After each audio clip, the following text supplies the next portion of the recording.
Hello, everybody, and welcome to another episode of Tales from Beyond Crow Lane. So excited to have you all here. My name is Reed. I will be your dungeon master, and we'll start with introductions. Like I said, I'm Reed. You can find me on TikTok or Hive at DND5E. You can find me on Twitter, Instagram, and Tumblr at Snail5E. And you can also find me having a bad hair day, so I put on a hat that my close good friend Diana made for me. And look at it, isn't it fun? Isn't it neat? It's such a fun pattern. Okay, that's me. I'm gonna pass it over to Jess.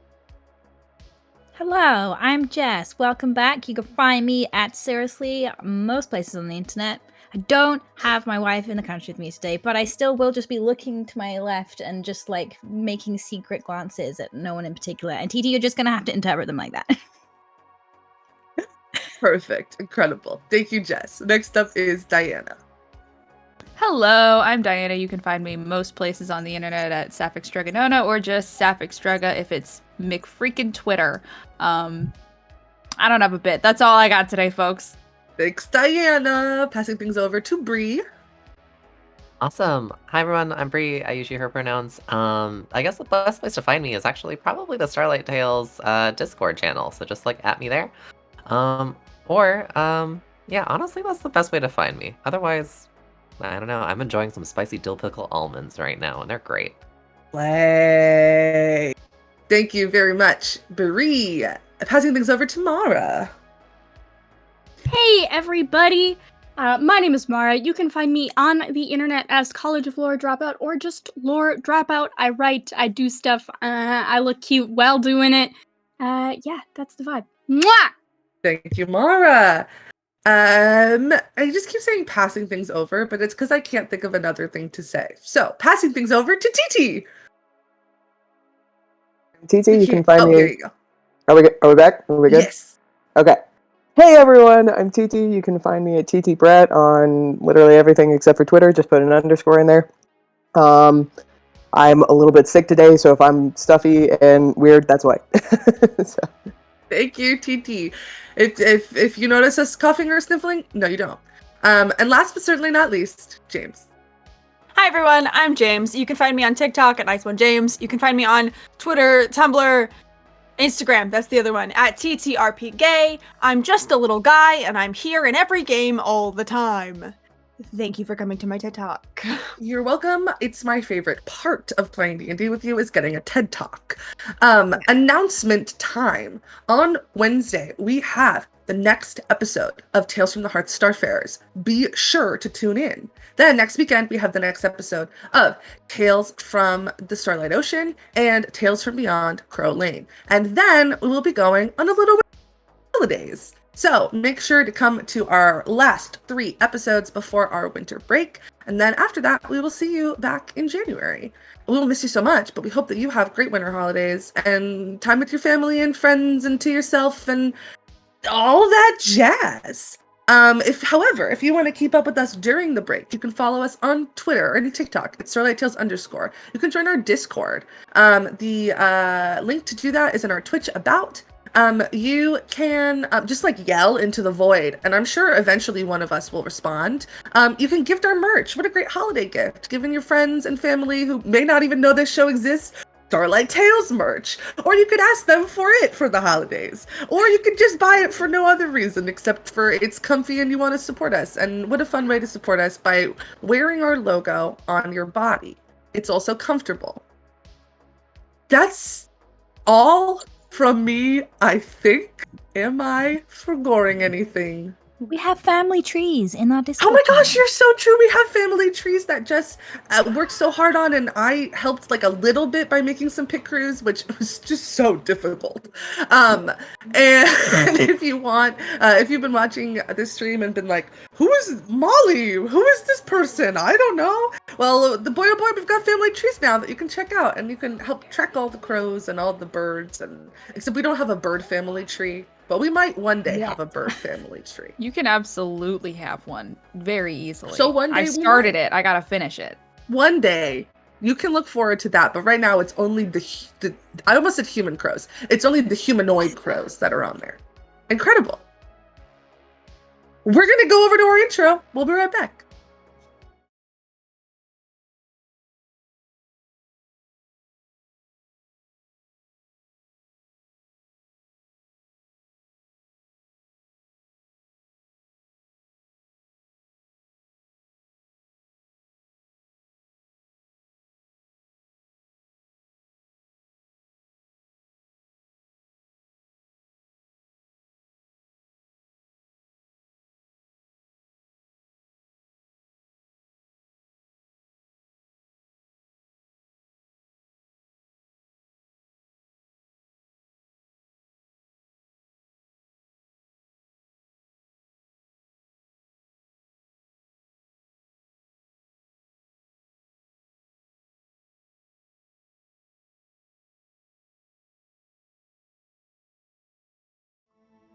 And we're back. Last time on Tales from Beyond Crow Lane, our family jumped into a hole. Some jumped, some floated, some flew, some featherfalled. But regardless, everybody ended up in the bottom of a hole. In that hole was a stone crypt that had a weird golden egg and some weird cave drawings on the wall.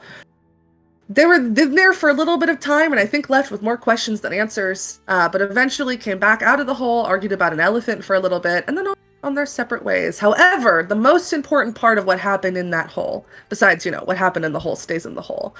I'm sorry, dude. I'm Say thinking hole one about- more time. You're saying hole a if I lot, could right? leave the call right now without fucking our layer up, I would do it. I just need you to Thinking know about that. the fact that it became a thing. Yeah. I didn't even realize that until right now. You had such an opening to put the entrance in the Dorithium hole. You had an opening? This is gonna make no sense. An People at home, opening? I'm so Would sorry you for this call it a hole? conversation. There's another separate hole under Dorithium. It's a big one. It's There's a big two holes. one. There's 2 holes. Oh my god, space holes! I'm such a God. fan. They actually wrote Space Holes about Dorithium. I don't know if Yeah. you guys do that. Anyway, You're so let me true. finish the recap.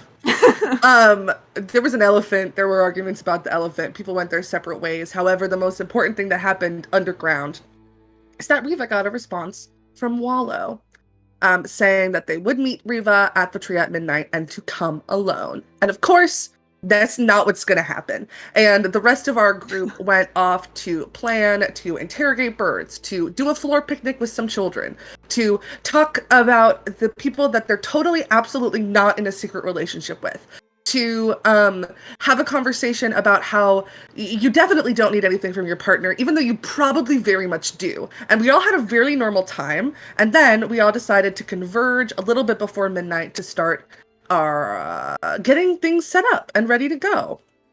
And that's where we pick up. It's about 10:30. You have about an hour and a half to set things up. What would you like to do after that wild recap?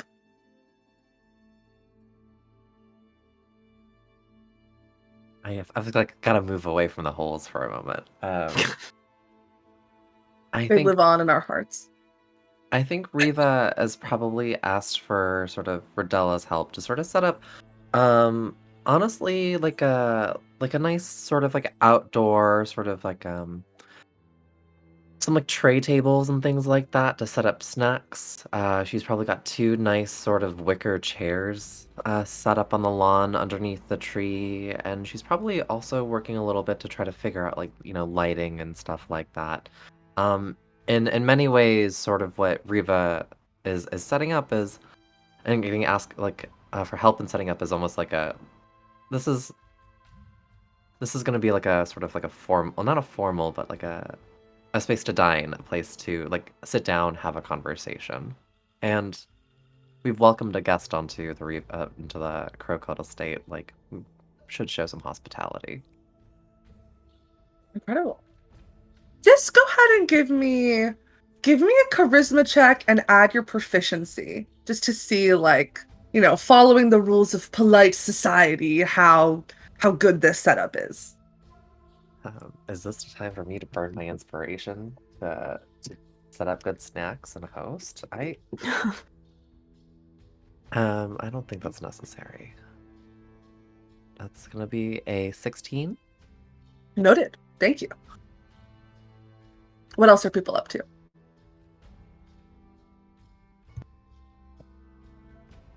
I think everyone had a very detailed conversation about plans for the night in Crow's Cant,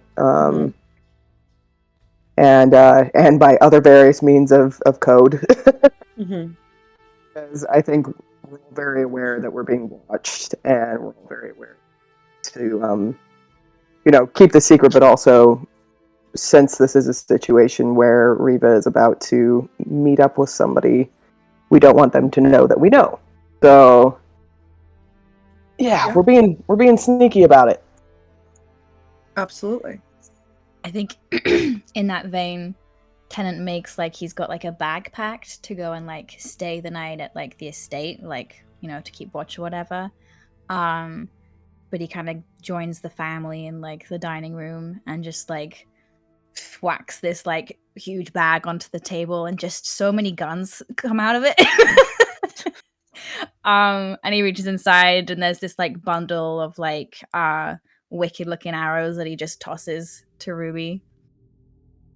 Catches in one hand. I think Ruby's like, I'm gonna go fighting people clothes, or just the clothes that she wears all the time. So she's like, I'm not gonna fucking change. I'm not gonna pretend. This is just how I am all the time. Well, these are gonna be fun. Yeah, use them wisely. Oh, you know me. I probably won't. I kind of sling them into my quiver. And then I think Ruby's gonna go to the window and call Rodney real quick. Sure. My whistle that turns into a just yell because You hear Rodney making just like sounds as he's got something in his mouth, but he still comes and settles on the windowsill. What do you have there? Spit it out. There's like a little like half mangled worm in your hand. Oh. You can take that back. I don't need it. All right. And then kind of slurps it down. Right. Why did you... I thought that you had something for me. What? No, I was just in the middle of dinner. Oh. Sorry, my bad. That's okay. What can I do for you? Rod, I want you to stay by the cottage tonight, all right? Okay. Okay. Just keep an eye on the twins. Sloane's with them for the evening, so... Okay. All right. Okay. Okay. That's all. Okay. All right. Off with you. I love you. Kind of looks at Tennant. And then, like... Tennant very purposely avoids, like... Yeah. Knowing that Tennant can't understand what's being said anyway right now, and that it's all just squawking, is still self-conscious about it, and it's like, I love you too. Kind of like preens a little bit, and then we'll fly off. All right.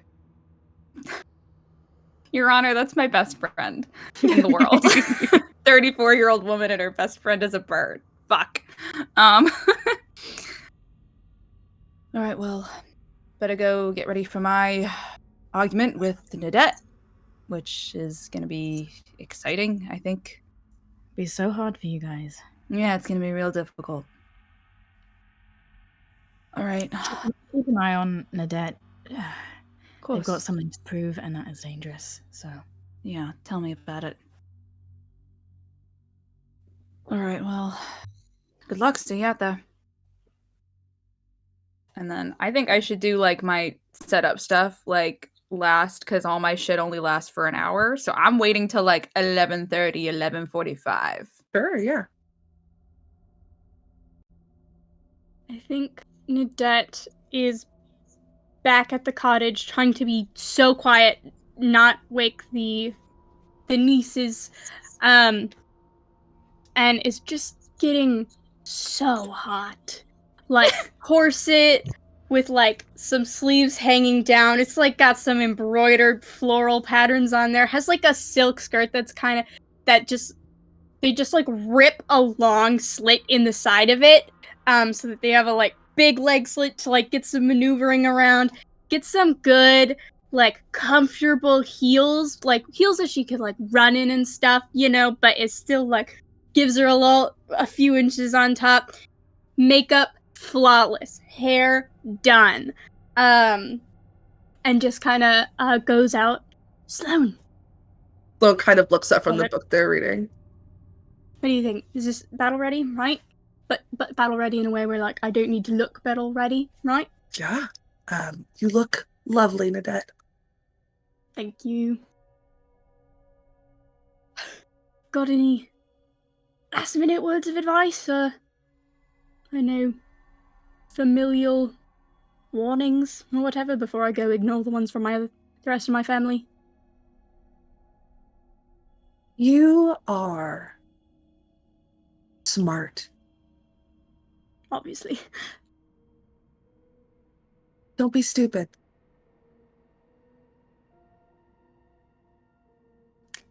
That's fair. Yeah, okay. gives Sloan a little peck on the cheek. Mm. Alright, I'm off. Take care. Sloan will kind of Um, settle back into the couch, fuzzy blanket and bathrobe on. Perfect. If you see a giant elephant walking around, name's Dandelion, really loves... Okay, it's gonna sound weird, but if she comes up, she really loves scritches, like, in the back of her knees. You know? Like, because you just can't really reach it. So, like, just in the like, knee pit. I'm under strict orders to ignore any elephants that I see. That's really rude. What can I say? Alright, Not for well, me. she's gonna be keeping an eye I out don't anyway. make the rules, I just enforce them. So Right, well, if, you know, since we can't acknowledge the elephant in the room, obviously, you could always just say, Dandelion, help, and just ignore what's happening when an elephant comes in and assists. But then you don't have to interact with the elephant. okay. Just calling the dandelions for help, right? Understood. Thank you, Nadette. Great. Alright, I'm off to get in a fight with my sister. Wait, Stretch what? out for it. I thought you guys were fighting something else? I didn't realize you were fighting each other? Sloan, we're never not fighting each other. Bye! And walk out the door. Incredible. Anyone else? I think kind of this whole time that there's like last minute meetings and stuff, Rose is seated on the bottom step of the stairs in the estate and is kind of like methodically cleaning secretary in like, you know, just the kind of standard upkeep kind of way you would clean a blaster. And I think is putting all of her focus on not letting their hands shake as they're doing so. And the only really active thing I'd like to be doing aside from that is waiting until like right before everyone's about to leave. I'd like to catch Tennant, but just like right before we're about to go. Sure. Anything else? I think maybe like Riva and Rodella in that sort of like quiet moment once all the preparations are made. Maybe like sneak off like as like we're in the hallway or something like that. I think there's a like a little just kind of like a moment of I don't know. I think what's coursing through Riva's veins right now is not just the adrenaline, but the thrill of like right before battle or right before something big's coming again.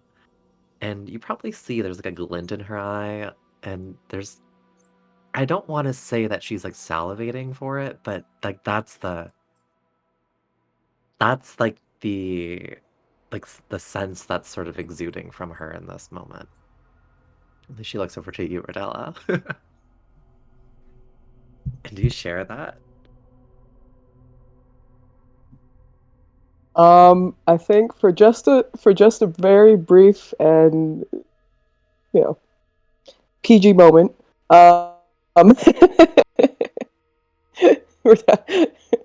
Rodella just kind of like catches your eye, leans a little bit more towards you so that your back is against the wall, and just places a kiss right below your ear, and then heads out.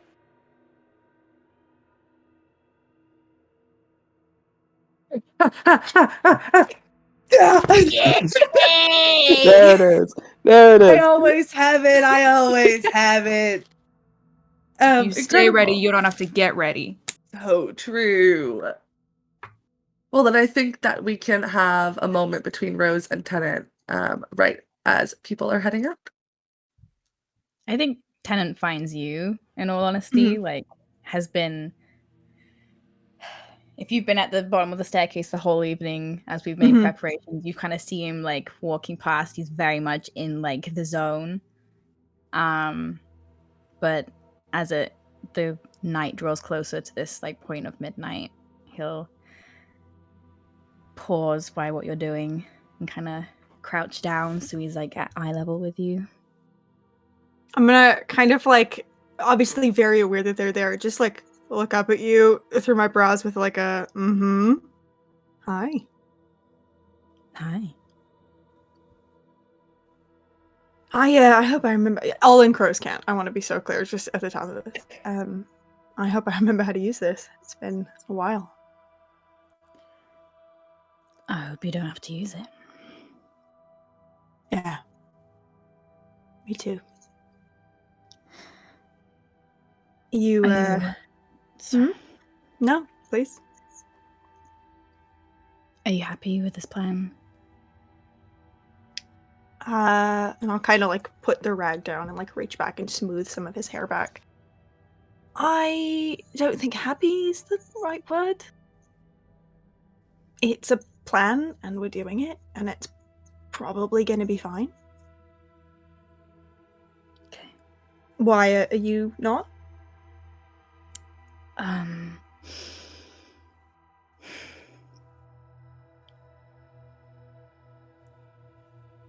It'll be fine. I will have eyes on you. So. Okay. You promise me you're not gonna do anything reckless. Yeah. Me? Mm-hmm. You. I have one job tonight, and that's all I'll be doing. And kind of like rubs a thumb over your cheekbone. I'm gonna kind of like that arm or that hand that was smoothing your hair back. I'm just gonna like.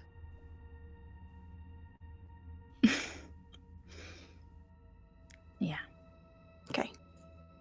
That's good because I made you a promise once that if you died, I'd bring you back and strangle you to death. And it's been a long day, and I don't know that I really have that in me. So. Noted. Okay. I love you. I love you. And I'll just lean in and kiss them. Next week's homework assignment is for all of us to decide what I love you is in Crow's Cant. Oof. Moving on. As people head off to their preparations, before we do, the argument situation, are there any spells that are being cast before that? Not for me. I would like to ritual cast Detect Magic. Pretty close to us leaving, though, so I can have that up.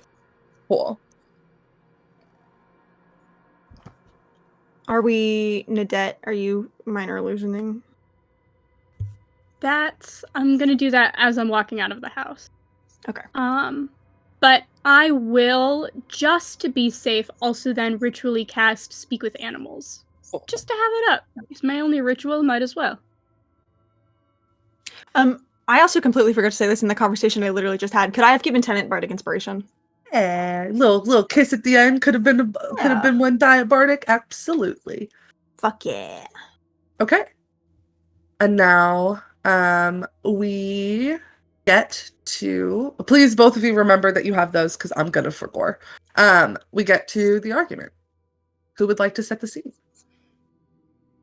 I think we're like standing at like the back door of the house and Simona, all right, good luck out there. Hold on, wait. What are you fucking wearing, by the way? What is old? What? I just sell You it, think right? this is really good, like traipsing out in the woods attire? Well, that's kind of the whole point, is I don't want to look like I'm going to go traipsing out in the woods, right?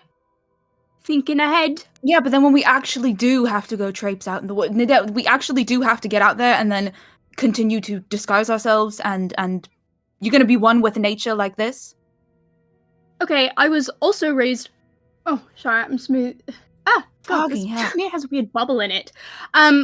No, see, because the thing is, I know these woods really well, so I know where to avoid, and I'm, actually really you're going to do it in the dark in a skirt. Yeah. And heels? I don't think it's worth... Heels, Nadette, really? Yeah, they're wedges. They're wedges with ankle support. It's fine. It's not going to fucking matter if you get stuck in the mud. You know what? Maybe this can just be the argument. Let's throw out the other one. This is it now, actually. It's just your ridiculous I attire. know what I'm doing. No, I know what I'm doing. I know what I'm doing. Don't even worry about it. All right. Okay. Whatever, when you get does murdered by a this giant shade bird, look don't good? come fucking crying to me. Yeah, it looks nice. Looks fine. Okay. Looks the great. same every other Thank time as it has every other time you've worn it. So, yeah. Okay. All right, ready to get in a big fight? Yeah, that was, I think, really great warm-up, so let's go. Can I, Alright, who was let's probably do it. just like, as someone who also has to storm off of this, lurking in the back, just go, oh, just to be clear, that was a real one, that wasn't the fake. Yeah, Okay. that was just us. Yeah. Yep. Okay, cool, just check. So, yep. Maybe, Right. maybe I am a better actress than I thought. You certainly are, and I'm gonna give you tap your shoulder and give you a bardic inspiration. What kind of die is that? It's a d6. Slay, thank you. And James's source is a D8, right? Yes. All right, ready? Mm-hmm. All right. Rodella, are you ready to run out in a minute? Yeah, Alright. yeah. Already. All right. Let's do this. Bam! Slams the door open, the front door open, and storms right out. I swear, Ruby, I'm done! Ugh! We just in the doorway for a split second is like, fucking Christ, and then is gonna follow with the same energy, and is like, I don't understand why you are fucking, I don't know, allergic to being safe. I'm just saying, you don't need to have your stupid birds watching me 25/8. You haven't complained this entire alright? time. Why is there suddenly a fucking problem right now? I haven't complained. Do you know how hard I've complained worked to train this those birds? Do you know entire time. exactly how much time and Oh. energy I raised all of them from the time that they hatched, Nadette? Alright? You know Save how it, long that alright? fucking takes? I am a full-grown person. I can take care And you of dress myself. like a teenager, alright? So, fucking Because which I'm one hot. is it, Nadette? Oh my god. You're not nearly as capable as you think you are. You know that, right? Oh, really? You're oh, gonna get oh, chewed up really? and spit out by the big bad world, alright? You think you got all that? You think you've got it all figured out, alright? Just cause what? Why? Just cause you fuck around in a shop, you think that makes you that makes you a fucking adult? All right, what do you do then? Stick around in the woods all day doing I fuck do all with this, your and I bird? clap my hands together and I cast Fog Cloud at 2nd level. Incredible. As soon as fog cloud goes, I reach a hand out towards the window once I'm obscured and cast minor illusion, and an image of Rodella kind of passes through the upstairs windows. Incredible. And as that's happening, I slip into the fog cloud. Incredible. Rodella, go ahead and make me a stealth check. For your brain read, because it's 2nd level, it's got a full 80-foot diameter, and so I'm trying to center that as much as I can. Can I try to give the help action to Rodella by stepping out at this point and going, are you seriously fighting right now? Absolutely. My yeah. kid's you can sleeping make right that, there. You can make that with advantage. Okay. Just from the fog cloud. Rose, stay out of this! I will not. You're gonna wake up my kids. So that was a Well, 13. you're yelling too! Cool. That was with advantage? Yeah, well. Yes, that was with advantage. No worries. Oh, babe. Cool. I'm Noted. not stealthy. Hey, you're in a fog. And it's magic Yeah. fog, so... It's magic fog, Actually- and there's an image of you up there. So, Yeah. it's fine. Can I ask, as I'm stepping out into this open space, can I, as I throw my hands up in frustration, do I see, a scrying anywhere? Because I had detect magic. You don't. Okay, cool. Just checking. All right. Once, I'm just gonna. Nadette is just gonna start monologuing incessantly while everything's going on through the fog. So just and I mean seriously, how old do you think I am? Okay, I'm not a child anymore. All right, I'm not a look. There are actual children on the premises. Oh, I'm give an me a adult. break. Yeah, The just whole time I periodically. give you all cover. Yeah, periodically punctuating with oh, come on, grow up, be an adult, you know. Can I also use this distraction to whilst this is going on to slip out and Sure. find Also make me a stealth check, and we'll say with advantage, because it's all happening at the same time. Nice. Stealthy boy. 30. Incredible. Love that. Nice. And while all of this ruckus is happening, I think Riva is in the sort of the top of the estate, and I want to just kind of take a look to see if there's any signs of any red parrots or red birds or anything. Of that Yeah, make nature. me an investigation check. Okay.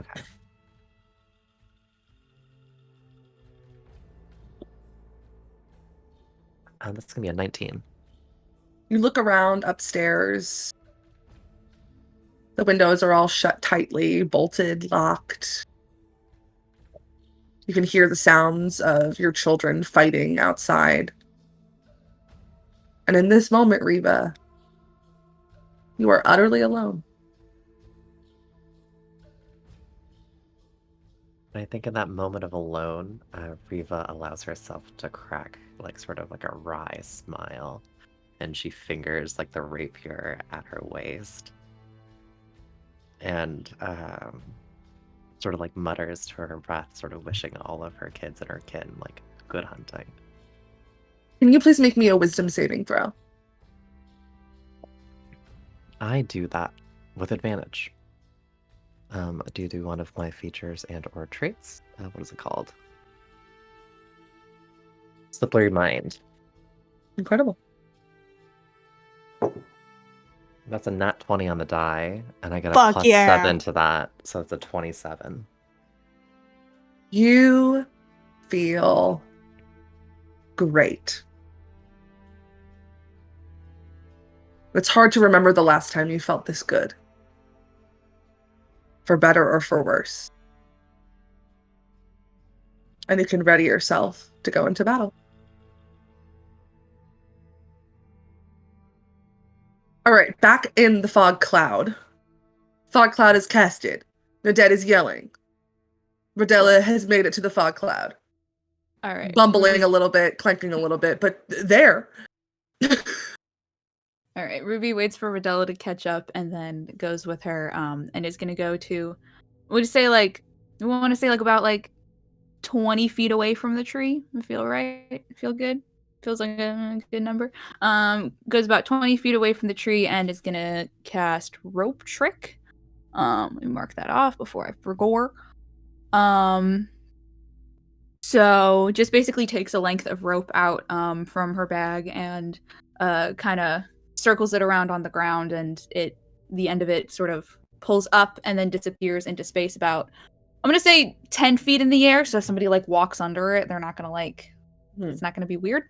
And then we'll kind of whisper to Rodella, right up there, you should be able to see and hear everything. If you want to attack, you have to leave first. So once you're out, giving away the position, that's it, right? Early. All right. See ya. When Be safe. to kind of cover Ruby, I'll start arguing with Nadette. And you coming out here trying to get us all quiet. Come on, you're not my mother. Nadette, because we've got bigger things going on right now, respectfully. Like what? I had a Are you date. joking? Are you kidding me? Like what? And then I'm just gonna do another quick minor illusion of Riva looking out the window on the top floor, like rolling, or sorry, not Riva, Rodella looking out the top floor window, like at us, rolling her eyes and leaving. Before I forget, I'm also gonna go to the base of the tree where everything is kind of set up, and I'm gonna just quickly kind of draw one hand around the edge and cast my little magic snare that we talked about. Yes. And I'm gonna use that, and it looks exactly the same, but like the underbrush is a little bit underbrushier, but not underbrushier than normal. Incredible. Diana, will you do me a favor and place Rodella on the map where they need to be? Thank you. Abso-freaking-lutely. This tree be here, so Rodella, I would say, is like one box is 10 feet. Oh no, that's Big Rodella. Leave Big Rodella. Take Tiny Rodella. Oh, leave Big Rodella, Tiny Rodella. Tiny I see Rodella's Tiny the right Rodella now. I size, completely didn't see Tiny No, Rodella. that's Hi, fine. Tiny Rodella. Hello, little Rodella. We're using Google Slides for our battle map today. This not brought to you by Google Slides, but if Google wants to sponsor us, we could talk about it. Incredible. Perfect. Thank you. Cool. Okay. Yeah. And Rodella can climb up the rope like they did earlier today and kind of crawl into that extra dimensional space. Yep. And then with that, Ruby's gonna kind of like feel in the fog and like put one hand on Nadette, one hand on Rose, and then is going to charge forward out the other side of it and sort of towards the woods with like a, just both of you leave me the fuck alone right now, all right? I'm going for a walk. Just don't fucking, just go back to the house. I fucking can't with either of you. And I'm sorry, you're not the only one who gets to go for a walk, Ruby. I'm gonna go for a walk that way. Yeah, Fine. fine. Don't get lost. I without won't. me. I grew up in Everglen. I'm not gonna I get grew up lost here. I'm walking. Just yelling across the state as we all walk off in different directions to the woods. Can you all put yourselves on the map in the direction that you're walking off in? And how far you would like to be from the dead tree. And while that's happening, Ruby, you've dispelled the fog cloud, correct? Yeah. Okay. The clock hits 11:59. Are there any final preparations anybody would like to make? I think Riva probably, like, after all the dust has settled, kind of strolls fairly casually, picks out her favorite seat that's set up behind the tree, pours herself a cup of tea, and sort of like starts absent-mindedly, like peeling an orange. Incredible. Bree, if you would also like to set yourself on the map, and once everybody feels good about where they are, I will continue our narration. All right. Awesome. I think is that 10 feet away from the tree, sort of right by it, and there's Yeah. the table set. Perfect. Can I just The very quickly clarify a rule that we forgot to talk about? Yeah. We have earpieces and can talk to each other. Yes. You have Oh, your yeah, pieces I and gave can talk them- to each other. Is that free action? It's bonus action. Cool. Just checking. Thank you. Incredible. Riva, the first thing that you feel is the air getting a little bit chillier. A gust of wind rustles your hair. You can feel I almost said the arms on your hair. The hairs on your arms kind of stand up, and you're unclear if it's because you're cold or if it's in anticipation and excitement. And then, for the first time in a long time on Dorithium, it begins to snow. From the house, you can hear the sound of the clock, the large clock that sits in your entryway, striking midnight. The first ding, and little flurries of snow start to fall. One drops right on the orange that you're peeling. And it's the type of snow that doesn't stick, it doesn't stay. And it kind of melts away against the peel of the half-peeled orange. 2 chimes, 3 chimes, and as the snow that's falling starts to disappear, you can notice at the roots and the base of this dying tree, a small pile beginning to form. Not that big yet. A couple snowflakes that seem to have found purchase on the ground. But they're not a normal snow pile. Instead of being this one big pile, they appear to be forming like 2 separate mounds. It strikes 4, 5, 6, 7 times. The wind picks up, but only centered around this pile of snow that is starting to form. And you watch as in front of you, something is appearing. Slowly but surely, bit by bit and piece by piece, starting at the feet and moving up. The snow hardens. It doesn't fade entirely, but it gives way to something that couldn't have been underneath it before, but is now. You see claws digging into the ground in the dirt. Not normal bird claws like you've seen many times before, but each foot has 4 claws on it, which is strange.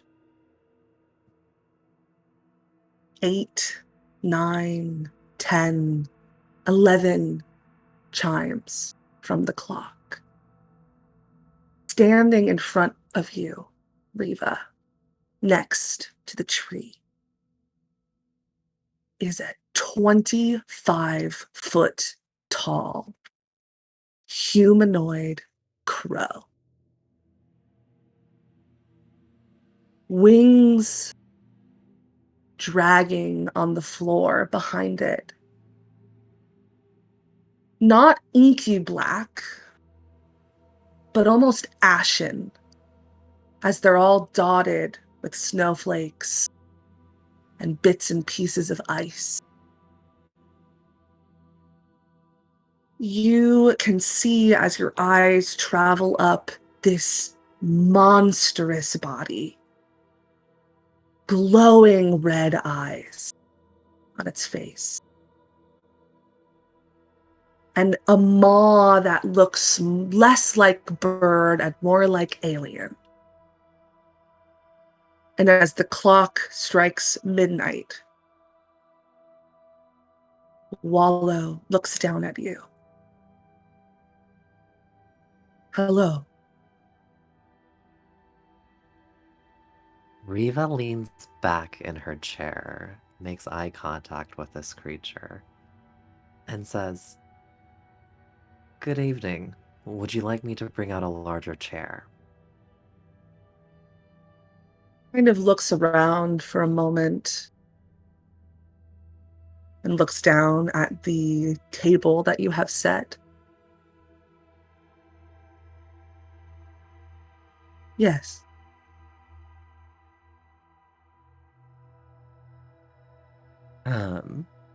I think Riva leans back, gestures, and kind of says, I think I might need a hand figuring out where we could get something as large as what you need. Would you care to come with me? Walk and talk. I think I have outgrown your home, but I shall accompany you.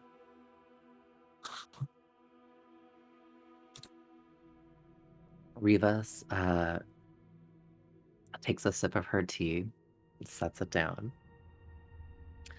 and moves up and sort of stands to her sort of full height. Um and sort of gestures to the table.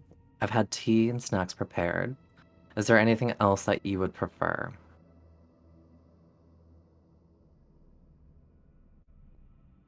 Thinks for a moment. Make an insight check.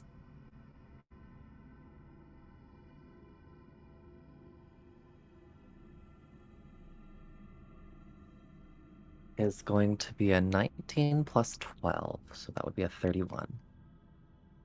You get the sense that this is the first time this being has been asked what they want. And it strikes him for a moment before it shakes his head and says, no, but thank you.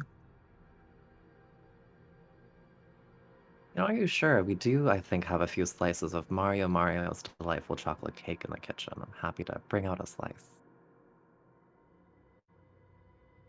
I do not know this Mario.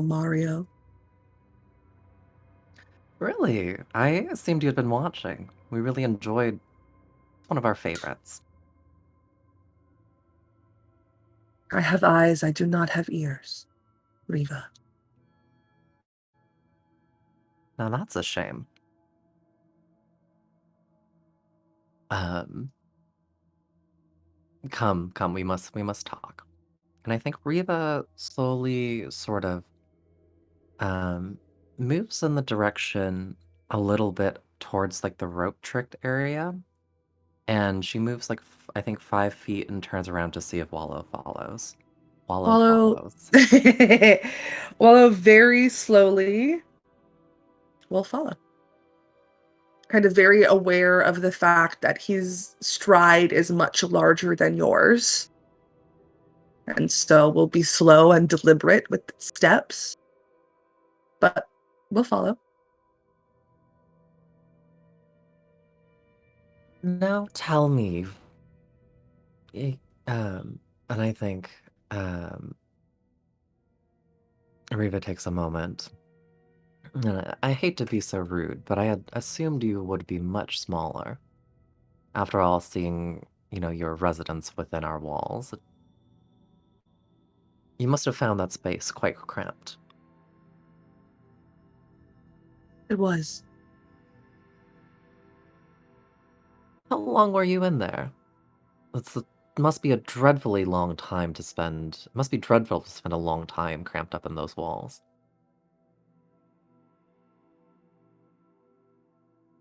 It's hard to call it a smile because the mouth doesn't look like yours.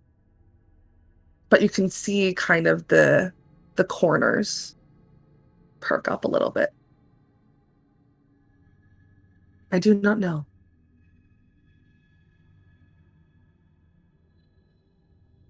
Well, that's a shame. Well, I'm glad you're out here and you can get some time to stretch your legs. Now, please, I may ask you to wait outside. I would hate to have to find myself a new door. I will wait. And I think Riva is going to, like, very quickly, is there anything that we could use to get this thing settled? I think she's gonna find a blanket. Okay. Yeah, easy She's gonna enough. find a picnic blanket, go inside, and I think communicator, I just gonna like double check and be like, all right, everyone have eyes? Yep. Yep. Here whenever you need me. Mm-hmm. Handsome creature, right? So big. Fuck Amazing. Can I ask Alright. a quick question, Snail? Yeah. While we're kind of like poking into this, when Wallow appeared, did any magic that I can see shift? Like, is It anything- was I know I'm a bit bad. a heavy amount of illusion magic. Of illusion magic. And that's emanating off of it right now. Okay, then I will say in there, something in here is an illusion. Just so you know. Thank you, I'll check physical. Yeah. And I think, Good luck. okay, that's Um, helpful. While you go and you get the blanket, those of you who are outside, go ahead and make me perception checks.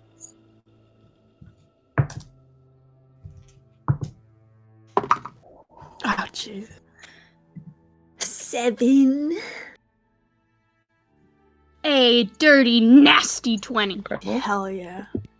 31. 31. 13.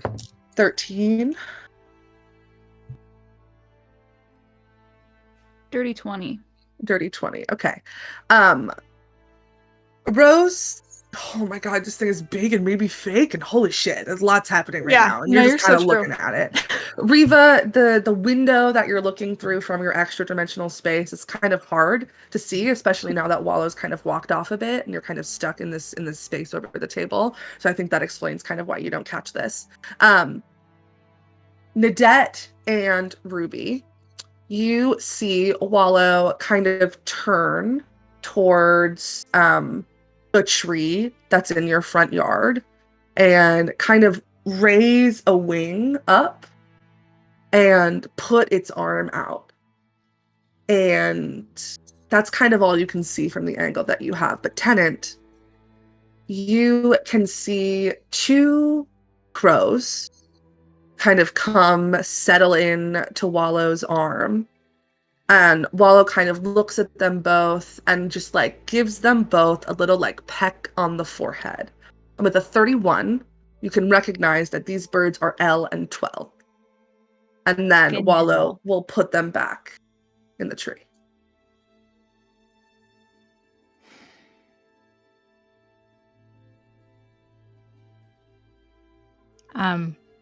Tenant presses the communicator and I say, Ruby, Yeah. those are the twins' birds. Fuck. Both of them? Yeah. Rose, is this illusion or not? There's a lot here.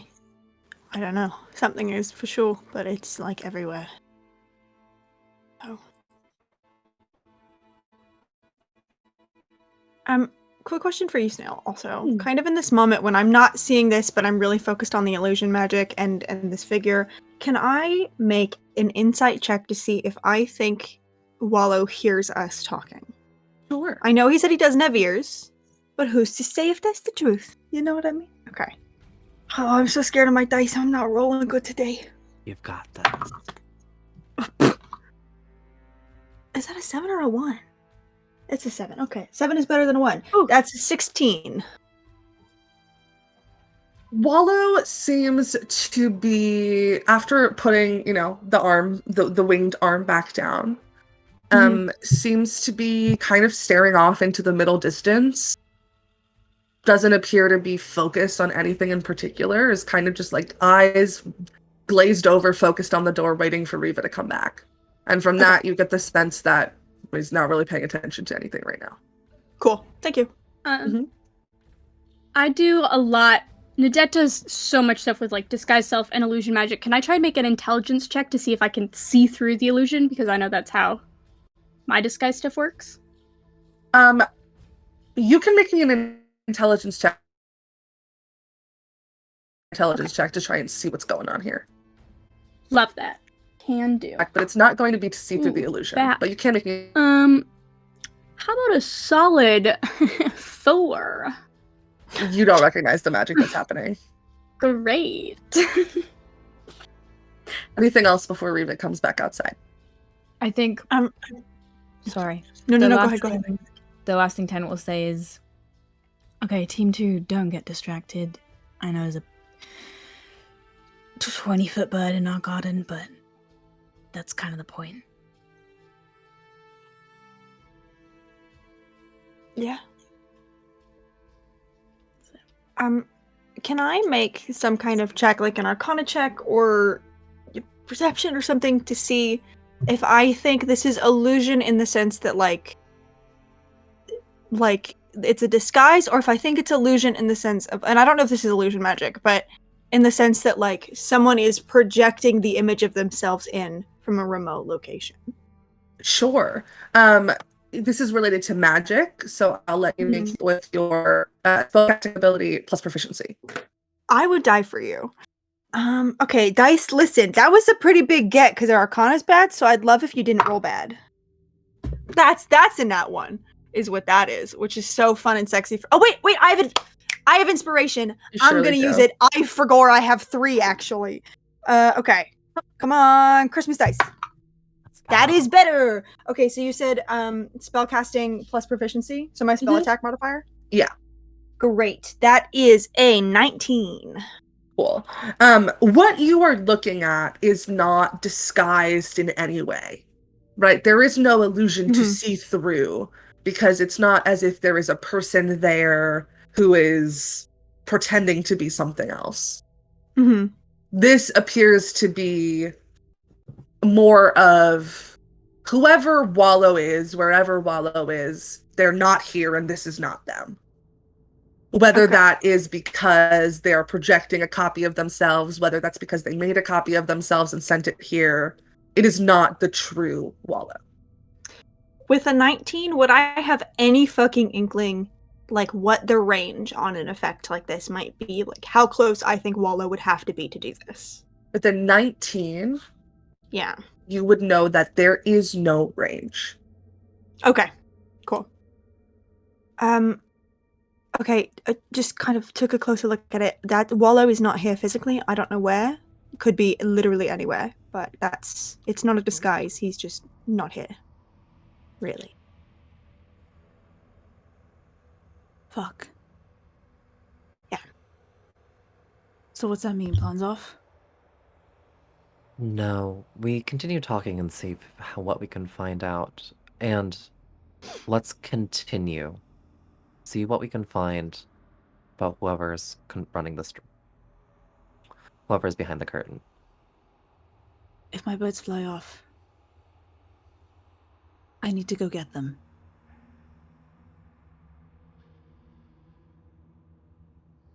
Is that Then all right? Get them. Right. And I'm trying to keep an eye on the two that, fucking Ellen 12. I knew it was one of them. I didn't think it was both. Fuck. With the knowledge that, because Tan has a sniper rifle trained on this thing, with the knowledge that now this is like, I assume nothing would hit. That is an assumption that you are making. I would say that you don't know that for sure. Okay. I would say that's an assumption that you, Jess, are making. I don't know if Tennant would think that. And you can make an intelligence check to kind of gauge the situation a little bit. Okay, I'm just going off of the fact that, like, Rose said that he's not actually here. Mm-hmm. So I'll make an intelligence check. 16. 16. So just because Wallow is not actually here does not mean that what you are looking at is not real. It is elusive. It's like illusion magic, but it's a corporeal being that you're looking at. You're not looking at a ghost. You're not looking at, a whisper, a hologram. Like, this is a physical being. It has weight. The way that it walks, it shakes the table a little bit because of its massive size. Like, it is a real physical body. But please continue. Nope. Then he stays where he is. Okay. Thanks. Yeah, of course. Or nothing else anyone wants to do, we'll let Reva walk back out of the house. Mara, do you want to do something? I just want to have, if possible, Nadette just kind of sneak a little bit closer over to Ruby while this conversation is happening. So if Ruby needs to go get the birds, like, we still have, we're more spread out, Rose and I. Sure. Just make a stealth check. You got it. Have a plus 5. Sweet. 17 plus 5 for a 22. Okay. Right? Yeah.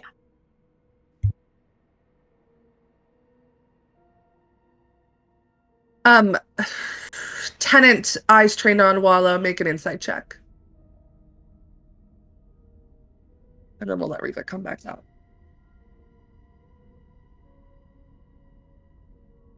19. Wallow heard Nadette moving. Ears kind of pricked up, head like switched, and then moved back to the door. Nadette, shut the fuck up. Should I be loud? Wait, hold on. I'll just be loud walking through the woods then. I live here. It's not weird. Told you heels were a bad idea. Fuck off. Then hearing that I've been heard is just gonna kind of stomp through the woods, muttering to myself, I swear to God, Ruby's the worst. Oh my God. Ugh, what kind of poop is that? Like walking, just trying to sound totally uninterested in whatever's going on by the house, just ranting to myself as I go through a walk through the woods. Can I make another insight check to see if that... Sure. I'm rolling so good tonight, guys. 22. Faces in the different direction. You can't read. Oh. Face's head is kind of turned, so you can't see what is on Wallow's face right now. Okay.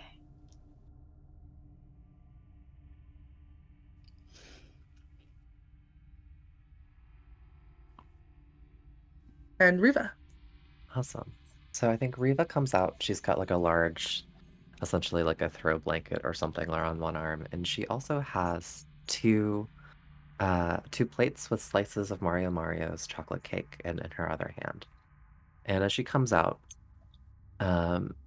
she just kind of says, "Now, would you be a doll and hold on to these while I get your place set up?" And she Wallow's head kind of whips back from wherever he was looking. "Is everything all right?" I told you to come alone. "I am here alone." There is someone. I heard someone. "What did you hear?" Ah, something about poop. "Excuse me?" Someone stepped in poop. It must gosh, it must be one of the grandkids or something. They may be up. Don't pay them any mind. No one is going to disturb us tonight. Now, please, will you hold my hands are quite full? And she proppers up the cakes. Kind of like eyes still flicking in the direction that he heard Nadette coming from, but will hold winged arms out to help carry something. Great. Riva sets the 2 plates in its hands and sort of like walks forward and heads towards like the original place setting and like lays out a table. Yeah, we'll follow. "Now, please sit." And sort of Riva sort of sets herself up and takes like one position and brings a chair over and then gestures down with the intent that this thing's back would be like pointed towards like where Rodella would be. If that makes Sure. sense. Yeah. Back towards where Rodella is, but Wallow it will very much position itself so that the eyes are at the part of the woods where he heard Nadette coming from.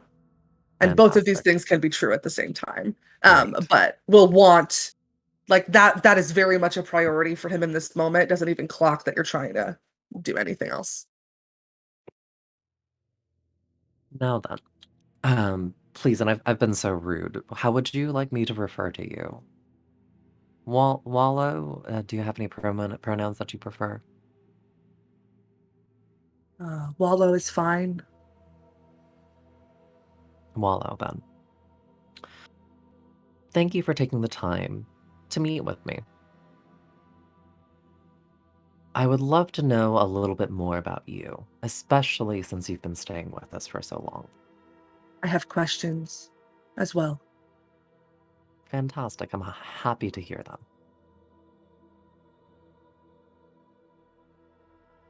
And I think she takes a slice of cake and takes a little bite. Delightful, isn't it? We'll kind of look at you for a second and as if waiting for something terrible to happen. And then we'll Please. kind of reach large winged hand out and take a piece of cake and kind of smell it. You watch his like flared nostrils move in an inhumane way. And then this like giant maw opens up and just in one bite. I've been telling my kids to stop feeding our crows so many carbs. It's been an issue. It upsets the digestive system sometimes, but I think a little bit as a treat doesn't cause much harm. Have you had cake before, Wallow? Yes, Really? Do tell. it was cake. Did you enjoy it? Did you share it with anyone? Yes. No. No, you had cake by yourself. Kind of nods. Well, that's a shame, as I find a good cake is meant to be shared.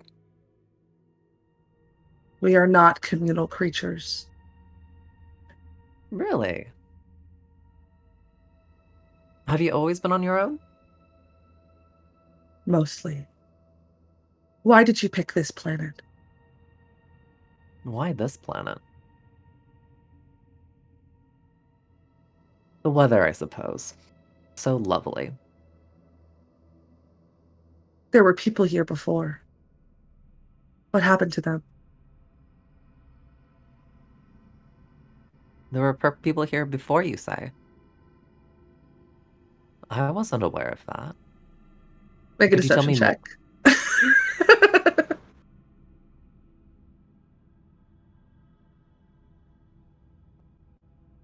All right, let's go deception. Rolling my lucky dice. Let's go. Okay. I think that is a 3 on the dice, but I have reliable talent, so that should be a 23 for deception. Incredible. I will tell you, this die that you got me has rolled 2 nat 1s and 2 nat 20s, which is so wild. I But love this. even with the natural 20 on an insight check, does not beat your 23.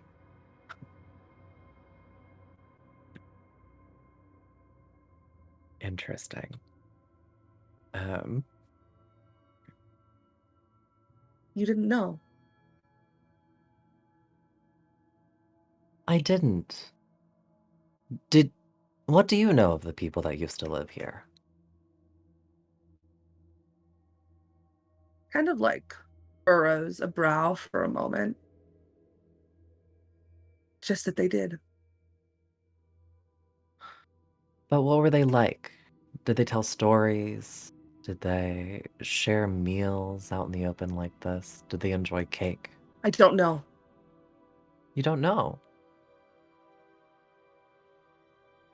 Then how did you know there were people here before?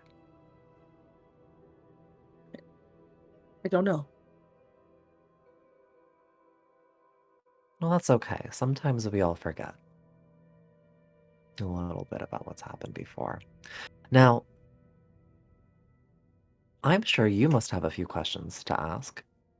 And here I am, blabbing and probing and asking about some things that seem to have upset you. And can I do an insight check? Like, is this thing a little bit flustered or upset?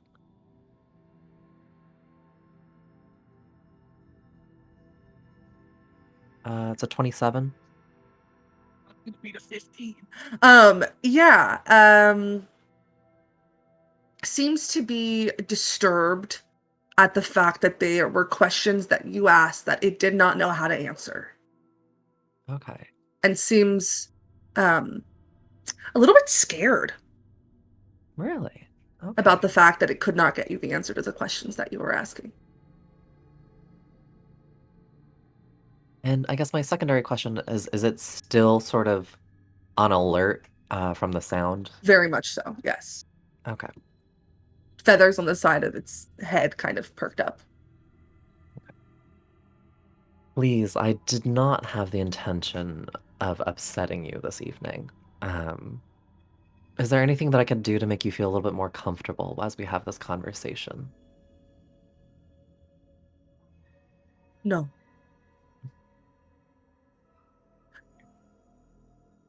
Well, I'm sorry to hear that. Now, please, I would love to make this worth your while. Do you have any questions for me? This is my home. This is your home. Yes. I would like it back. You would like your home back. Kind of like looks up a little bit, like, yeah, that's what I said. Yeah. It looks back at you. Yes. Okay. Well, that's very interesting, as this is my home right now. But you were not here first.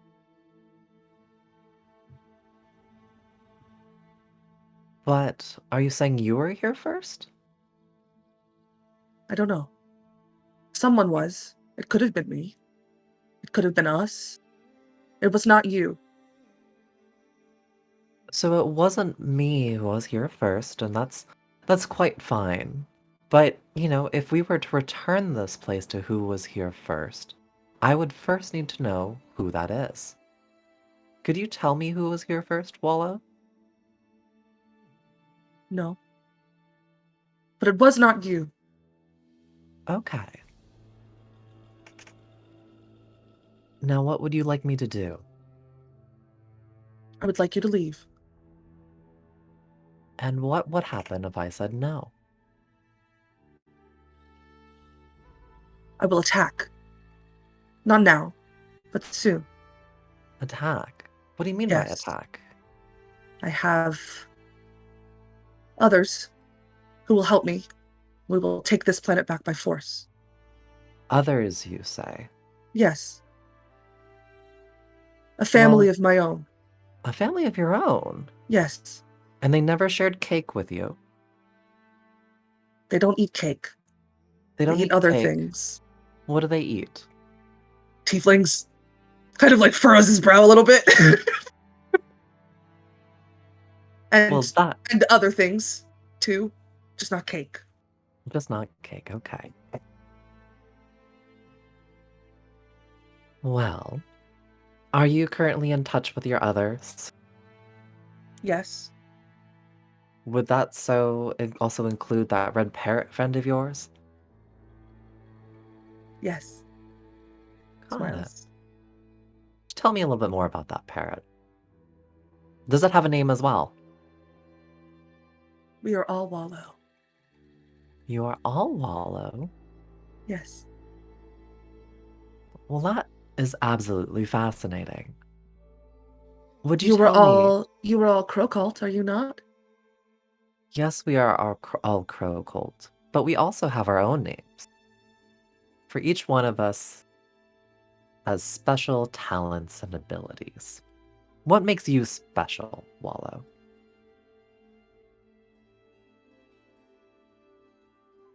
Doesn't answer, just kind of looks down at the table.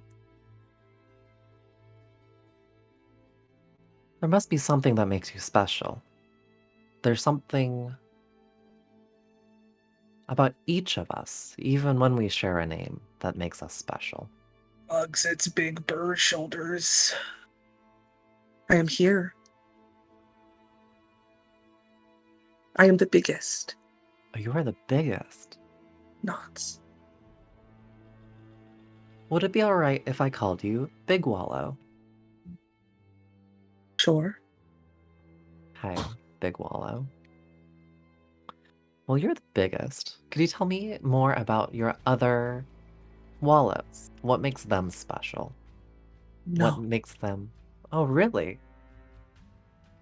You won't tell me? I'm happy to tell you about what makes me special. You first. You know, Wallow. When I was a young child, I had siblings too. Some who I loved dearly,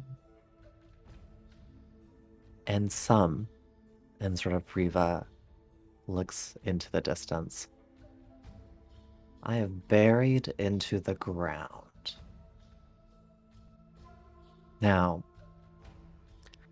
I'm sure that you have all of the many Wallows that you love dearly, but have you ever thought about burying any of them into the ground?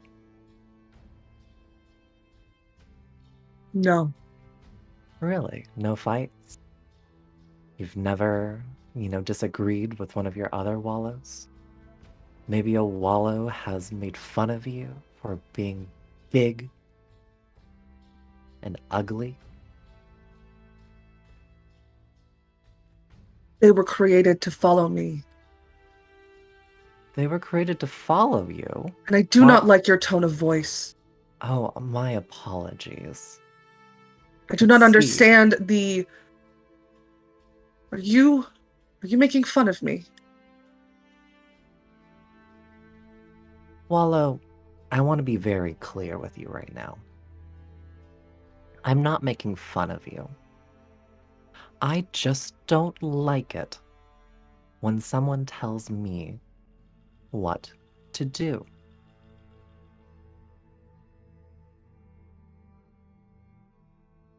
Settles back down. Good. This is not your Home. Riva. Crowcult. The small.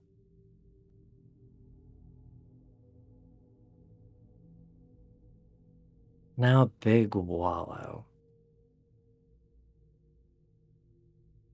If it's not my home,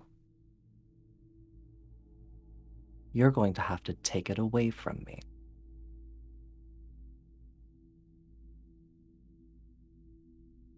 Nods. I will do that. How foolish of me to think we could talk. What a fool Big Wallow is. And stands up.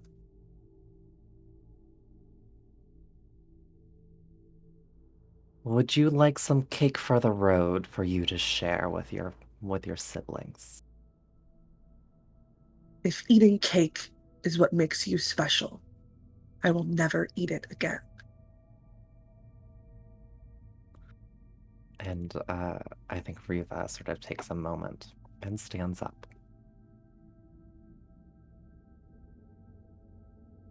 Would you like to go? Yes.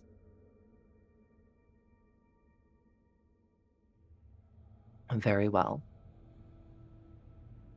Are you going from the way you came, or would you like to leave by a different way? I will leave the way I was told to. And starts walking back toward the tree.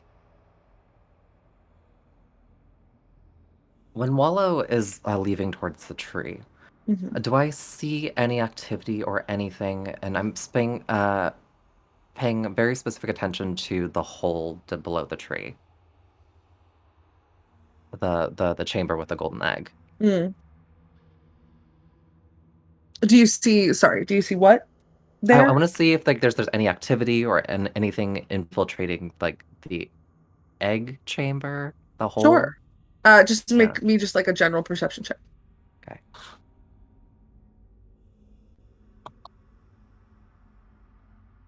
That's a 24. 24? Yeah, nothing. Nothing. And you would know that because Ruby has alarmed the hole, that if something were to go in or out, she would know.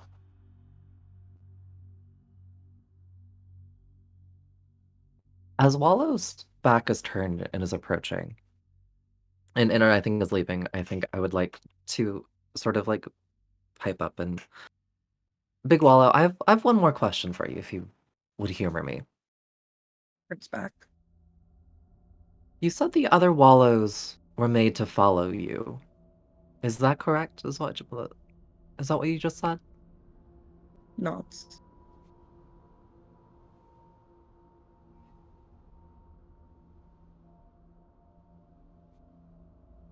What happens if you disappear?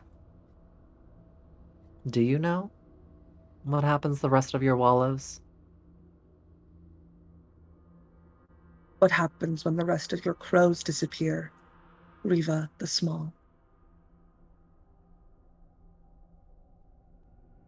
Well, let me tell you about that.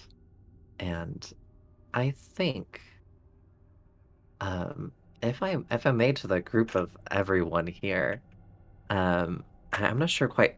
I know you've given us homework to figure out what Crowcolt is for I love you, or the Crowcant is for I love you. Mm. I think the Crowcant, um, I think I think the secondary homework I think is Crowcant for um like let's kill it. Whatever that is, I think that's what a Reva sort of like um do do do do do do Sure. rings into the thing. Sure. Indicator. Um, that's actually where we're gonna take our break. So we're gonna roll initiative and come back to you battle ready. Don't change that Twitch channel because oh boy, who knows what's gonna happen next? We will be right back in about 10-ish minutes. We'll see you soon.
All right, everybody. I'm switching from my party hat to my combat hat.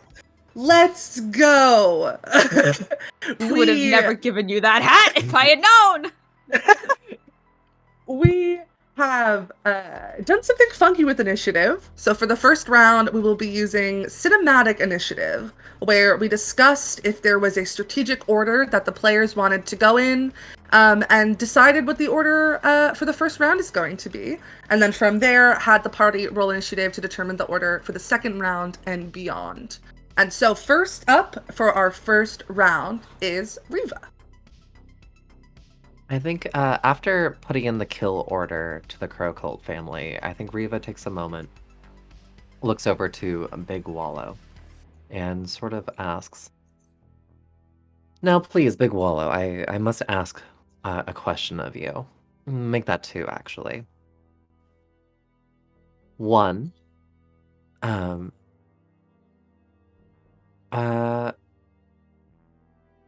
I must know, if there's a big wallow, is there also a smart wallow? A wallow that's been talking for you?" You get no response. Oh. Well, if there's no response, my second question is this. What would you like to be the final words we share to the rest of the Wallow family? What would you like to say before you die? You think you are smart. Those aren't the You're words I would have. not. Those are not the words I would have chosen. But to each their own. And I think for my action, you know what? What I would like to do is potentially, I don't want to do damage in this moment. And sorry to, what I'm going to do is I'm going to use my action to cast a darkness spell around me.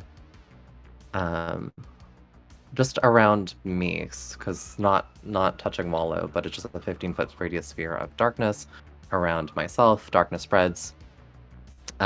Creature with dark vision can't see through this darkness, and magical light can illuminate it. Sure. So I'm going to center that over yeah. me. Can you please note down that you are concentrating on that? Yes. That is your action. Are you moving? Do you have a bonus action? And I think I am going to bonus action, use my cunning action to sort of like hide in the darkness. Sure. That's what I'd like to do. Incredible. That is Riva's turn. Next up is Tennant. So Tennant has positioned themselves at a vantage point in the woods, has had his eyes trained on this creature the entire time, both hands like holding this long range sniper rifle, and at the call of instruction finds themselves flashing back to a time and a person that they used to be, and takes a kill shot with my assassination feat. So I'll be rolling at advantage. That is 29 to hit. Yes, that does hit. So that is, I believe, automatically a critical hit, and you do add sneak attack. So Yes. there's a lot of damage. I did the calculations beforehand. So my base damage because we're doing critical hits as in like full damage and then you roll again, right? Yep. So it's base damage is 43. And then I'm gonna do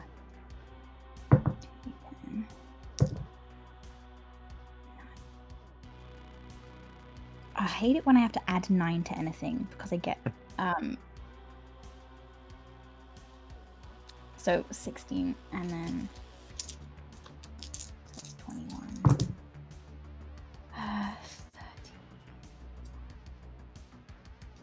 Okay, it is going to be 76 points of damage. That's my husband. What type of damage is this? I believe piercing. And is it magical? No. Okay. Piercing damage. Okay, and that is attack number 1.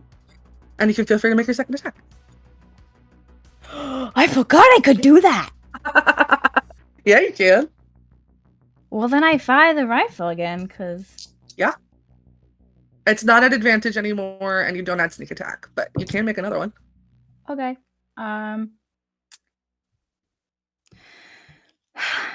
22 to hit. That hits. Okay.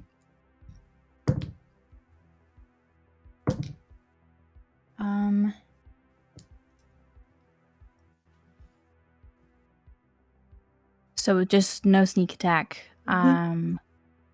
17 points of damage. And we will have that to 9. We'll round up. Why are we Okay. having it? It is resistant to non-magical bludgeoning, piercing, and slashing damage. Okay. So yeah, you would be able to tell that it's not doing as much damage as you expected it to, but boy, oh boy, is it doing a lot of damage. That's your action. Are you moving? Are you bonus actioning? Anything like that? Let me... What is it if I wanted to change, like, what weapons I'm holding, so then move to my... Is that a bonus action? It's a free action. Okay.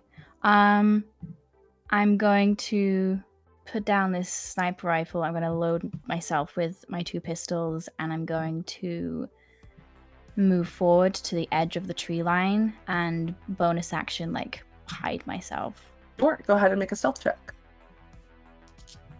Is that at disadvantage? It is, right? Yes, it is. Yeah. Oh, that was cocked. 15 with a roll of 2. Okay.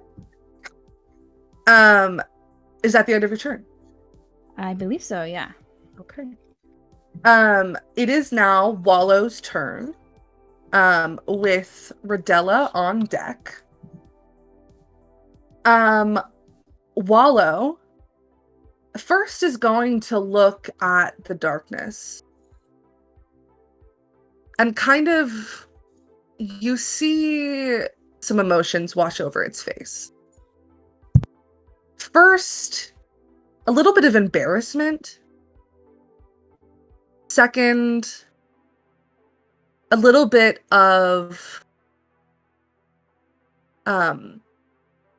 like, hesitation. And third, a little bit of fear. But as, you know, this blaster pulse impacts on its shoulder, head whips around in the direction that Tennant was shooting from. And Wallow is going to take flight. And you watch as it extends its giant winged arms, lifts up about, we'll say 30 feet in the air, and starts flying. Actually, no, not 30 feet in the air. We'll say lifts up 10 feet in the air, and flies in the direction of Tennant. With a 16 on a perception check, is able to see Tennant and is going to make an attack with its mandibles. It's what? Its mandibles is mouth. Oh my god. There for this. That is a total of 23 to hit. Sure hits. That's gonna be 16 points of piercing damage, and you are grappled as Wallow now has you in its mouth. With the rest of its movement, because it flew 10 feet up and 10 feet in Tennant's direction, is going to fly 60 feet up with Tennant in its mouth.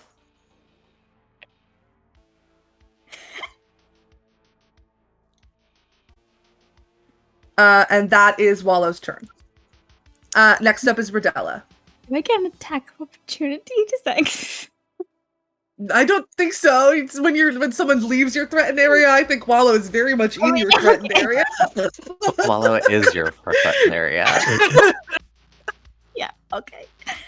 Okay. That is Wallow's turn. Rodella, it's your turn, and Rose is on deck. Fuck. Everything I planned to do. That's Dungeons Dragons, baby. God damn it. Okay. I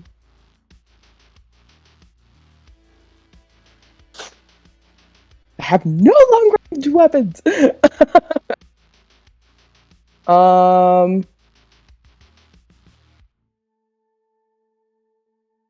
Okay. Is this thing within 60 feet of me? It flew 10 feet up and then 60 feet up. No, it's within 70. But you can move so that it can be. Okay, I'm gonna move so I'm within 60 feet. Sure. So you can move 10 feet closer. You jump out of the rope trick. Yeah. And I am going. Yeah, I'm gonna drop out of the rope as soon as I hear Tenet's gunshot. Get eyes on the thing, run within, and I'm going to cast command. Sure. What is the save that I have to make? So the save is okay. Oh, why is it not saying? 1 second. It must be a 17.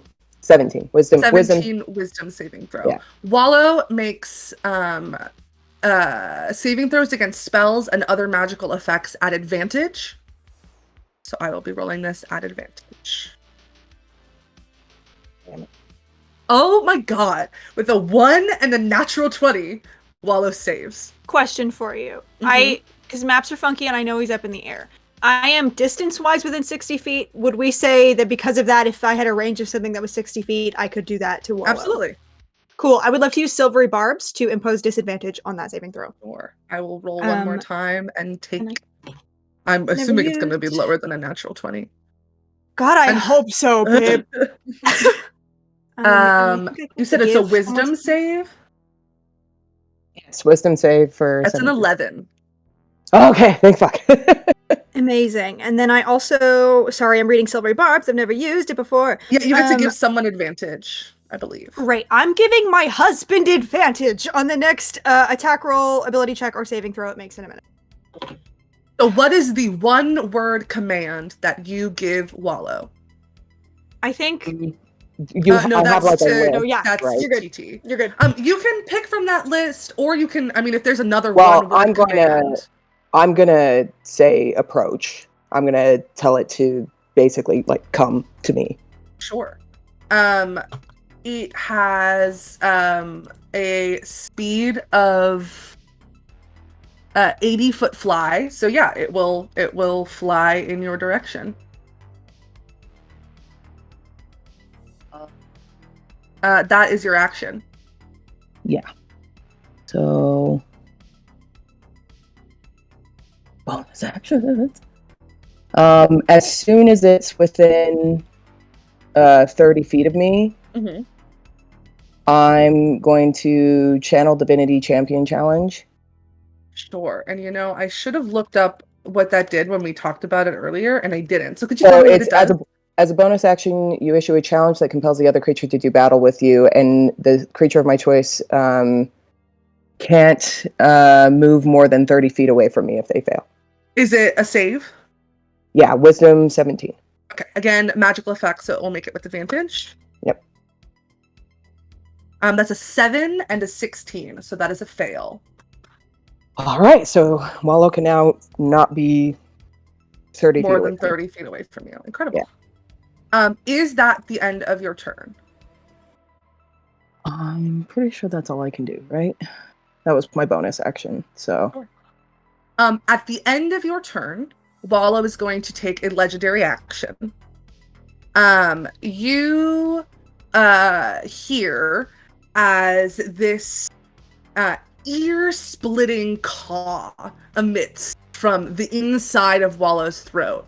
Wild still has Tenon in its mouth, but still the sound is able to escape. If you are within 60 feet of Wallow, and I trust you all to count, I need you to make me a Constitution saving throw. Fucking god damn it. Does Rose's advantage cancel out the disadvantage? You would not have disadvantage on this because it's not an ability check, it's a saving throw, so you can roll at advantage. I would like to use my DM inspiration from earlier. Sure. I'm using my bardic. I'm not fucking. I will around with also be this. doing that. Sure. Again, it's a Constitution saving throw. I got a 3 and a 5, just so you know. I'm telling you, saving throws envy. I got a 19. I rolled a 9 and a 19, so it'll be a 19 for me as well. 19 total? 15? 19 total. Okay. 13. I got an 8. Everybody fails. Okay. Oh, hold on. Fucking what? Do we have Rudella's aura? Oh, That's very true. Yep, Yes. that's true. If you're within 10 feet of Rodella, so that would be Tenant and Riva. Is Rodella high enough to have the 30 feet expansion on that? I know that gets Oh. bigger at a certain level. I don't know what level it is off the top of my head. Let me look at the character sheet. Give me a moment. Thank you. It Yeah, might of be over course. because it's a pretty high level, but I don't remember. Well, Rodella's also pretty Yes. high level. Yeah, but it might be like 17 or something. It is, it is 18th. So no, it is only within 10 feet. Okay. So Tenant and Riva, you can add plus. Rodella, what's your charisma modifier? +4? yes. So you can add +4 to your save. Got Okay. it. So I would have a 23 Well, on my con okay. save. Rodella is the only one who saves. You mean Reva? Riva. Riva, yes, thank you. Oh, too many Riva Rs. is so many R's. What's the Because score? it's a 23. No, what's the DC? Sorry. A 23. God. God damn. Yeah. Me. So, Rodella, Rose, Ruby, Tenant, you all take 11 points of psychic damage. Oh. You are deafened for 1 minute. Could I use my reaction to cast Hellish Rebuke on this thing? Absolutely, yeah. Same, please.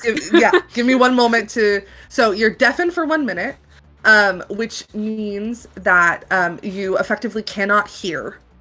So anything that requires you to hear, you can't. And you can repeat that save at the end of your turn, every turn until you save. Riva, you saved, so you are not deafened, but you do still take 5 points of psychic damage. Got it. Thank you. Okay, yes. Tenant, Ruby, both doing Hellish Rebuke. What are your dexterity saves? Dex 14. Dex 14, and Ruby, 13. 13. Okay, let me get another d20 because this is just ridiculous. Oh, wait. How do I? Yeah, I think so. Oh, come out of the spice jar. To let you know, taking damage, I'm concentrating on a spell. I made my Yep. concentration save. so Incredible. dark Thank spell you. maintain. I'm gonna just trust that you're doing that. Okay, so against, we'll do Tenant first, again with advantage. Dexterity saving throw is a 21. Against Ruby with advantage, dexterity saving throw is a dirty, slutty, nasty little 20. All right, that succeeds obviously, but But half damage. we'll take so, half damage from you both. Oh, half damage. 20 points of fire damage, half to 10. Got it? 12 points of fire damage. That's already half. That's halved, yeah. Okay, thank you. Everybody, I need you to know Walla's taken 69 points of damage. Nice. I just think that's plus. Okay. Good job, guys. We can all just pack up and go home now, I think. Yeah, we did it. We won. Okay. That is Rodella's turn. It is Rose's turn. Ruby on deck. Okay. Okay. Well, so someone tell me. Why is it sorry, Rose's turn? I had to. I was like, hello. It was beautiful. That was so That was good. great. 10 out of 10. Okay, so first of all, I have 40 feet of movement. Seeing my husband being eaten, I am gonna take Not all 40 eaten, feet just of held. we all know what's about to happen. Don't play coy with me, Snail 5e. This would be the I'm gonna second campaign in a row that I ate one of Jess's characters. That would be fun. Yeah, stop it! Affectionate. I'm gonna do all 40 feet of movement, just sprinting. I'm not trying to be subtle about it anymore. I'm just going. You can move yourself. Yeah, I'm gonna do that if it's okay after the turn. Yeah, absolutely. Just so I don't have to count. Amazing. I'm going to, as my action, I'm not even gonna ask. I'm gonna reach up and kind of place a hand over that gold crow ring that I was given on my wedding day, and kind of take a breath as I'm running and activate the nesting runes, which I will read out for the audience. So there's a couple runes placed on Crow Lane around the cottage and the estate. I'm using my action to activate those, so a giant bubble of like bluish green magic kind of comes up and encircles all of that property. The area within is magically locked down. Corporeal creatures cannot pass through the boundary in or out. Anyone who tries to force their way through will take damage and have to make a save. Magic cannot pass through the barrier from either side. The area and creatures inside, while the wards are active, are considered to be in a pocket dimension for mechanics reasons, although it's visible from outside, blah, blah, blah, blah, blah. And if at any point that barrier is dispelled, I will get a mental, or like affected, I will get a mental alert about it on how many creatures have passed through it. Just question, how high up does it go? We didn't talk about it. I mean, Yeah, I feel we like didn't. the estate is pretty tall, Yeah. right? And I feel like we wouldn't want it to be like right up against the top. Right. I also, James, have no concept of measurements and things and height. So babe? Okay. 80 feet? Is that anything? I don't fucking know. I'll leave it. I trust you, my dear. I love my angel. And then bonus action. I can't hear anything, and that means I can't inspire anyone who can't hear, and the death's too far away. So my bonus action, I'm just gonna be really stressed. This is what I'm gonna do. Yeah. You're doing so good at it. Thank You're you. being I stressed certainly so am. well. Thank you, Rose. It is Ruby's turn. Nadette is on deck, and then we go to our rolled initiative. All right. Hunter's Mark at the 3rd level on that motherfucker. I know it's an illusory. What's the fuck? So my 3rd level might mean nothing, but maybe a little later. Who's to say? Sure. And then I am just gonna. I can't even fucking hear myself, but is just kind of as loud as she can. Is gonna be like, pick on someone your own size, the smallest of the Crowcolts, and start firing arrows at this bitch. Sure, go for it. So my first one, what do I add to hit? Hello? No, not File Explorer. Hello. I'm gonna turn on my light. I was like, why am I so dark? First Because the sun one. went down. First one. The first one is only a 14 to hit. That's a miss. Fair enough. Second one. The fucking not that good. 15 to hit. God damn, why can't I hit shit? Also a miss. Fuck! He's so big! What's going on? But because of my feature, I get a 3rd strike because it's the first time I'm going this round. And I am going to use my advantage from our through the keyhole trick shot. I want this one to hit so goddamn bad, and it's gonna be, well, okay. Okay, here's, how does this arrow work? Where is it? My things are in 3 different places. One sec. Okay. Because Wallow is so dang big, Wallow does in fact have Tenet in his mouth, which is valid. If I hit it like on its back, because I want to fire one of my explosive arrows, but I don't want Tenet to have to potentially take fire damage from it. Okay. If you want to make an aimed shot for its back specifically, and not just anywhere on its body, Yes. -2 to your total shot. I'm a teasing. I can take fire damage. It's fine. Just fucking This hit is true. I do want to hit it so goddamn bad is the thing. And you'd also get to make a deck save about it. So, yeah. Would I if I'm grappled? Would you? I don't know. You might make it with disadvantage or fail it. I don't know. Let me pull up conditions. You are my brother, and I love you, and I know that you are resistant to fire damage. Because I, too, am resistant to fire damage. So No, you would make it just normal. Alright. You're grappled, Cool. not restrained. So, yeah, I pull out the fucking that bitch, and I'm gonna take this last shot with advantage. And we're gonna fuck it up. Gonna do so good. Okay, I did so much fucking better. That is a 23 to hit. A 23 to hit does hit, yes. Slay. Okay, So so let's do the full damage first, and then I'll make a dex save about the explosion. okay. I don't think that Wallow gets to make a dex save about the explosion. Oh, you're so true. He doesn't. Yeah, according to the rules that you wrote. Thank you. I forgot. I wrote a lot of rules yesterday. That's so bad. You did write so many rules. Okay, so just the regular damage from the arrow at first. I get an extra D6. D6. And then why do I have this also in my hand? And I get an extra D8 because it's my third strike with my feature. So I get 2D8, a D6, and then we're going to do some fire damage about it after. Piercing damage is 12 plus 4. 29 points of piercing damage. And then 2d10. And it's magical because the arrow is magical. Oh, beautiful. I didn't even know that. That's great. Good to know. And then it's 2d10 fire damage, I believe, from And then Tenet, will you also make a dex save? Yeah, I got 21. Thank you, brother. I don't want to hurt you. So that's very cool and exciting. I think that you... What's the fire Oh, you just damage? don't take it, huh? Nope, Tenet just doesn't take it. Oh, that's great. Okay, yeah, it's 2d10 fire damage, so that is going to be another 7 points of fire damage. Oh, okay. And I For think... flavor, can I just say, as Tennant's like wrestling like in the fucking maw of this thing, he's gonna like use its clamp on him to like wrench its head around and like shield it from the fire. I love it. I love it. Absolutely. Just like, you fucking bastard. Beautiful. And then, Reed, do I get to make this save to not be deafened yet? Or Yep. is that... Oh, End of Same your question turn. because I forgot. Okay. End of your turn. Yeah. and it's con, right? Constitution save 23. Okay.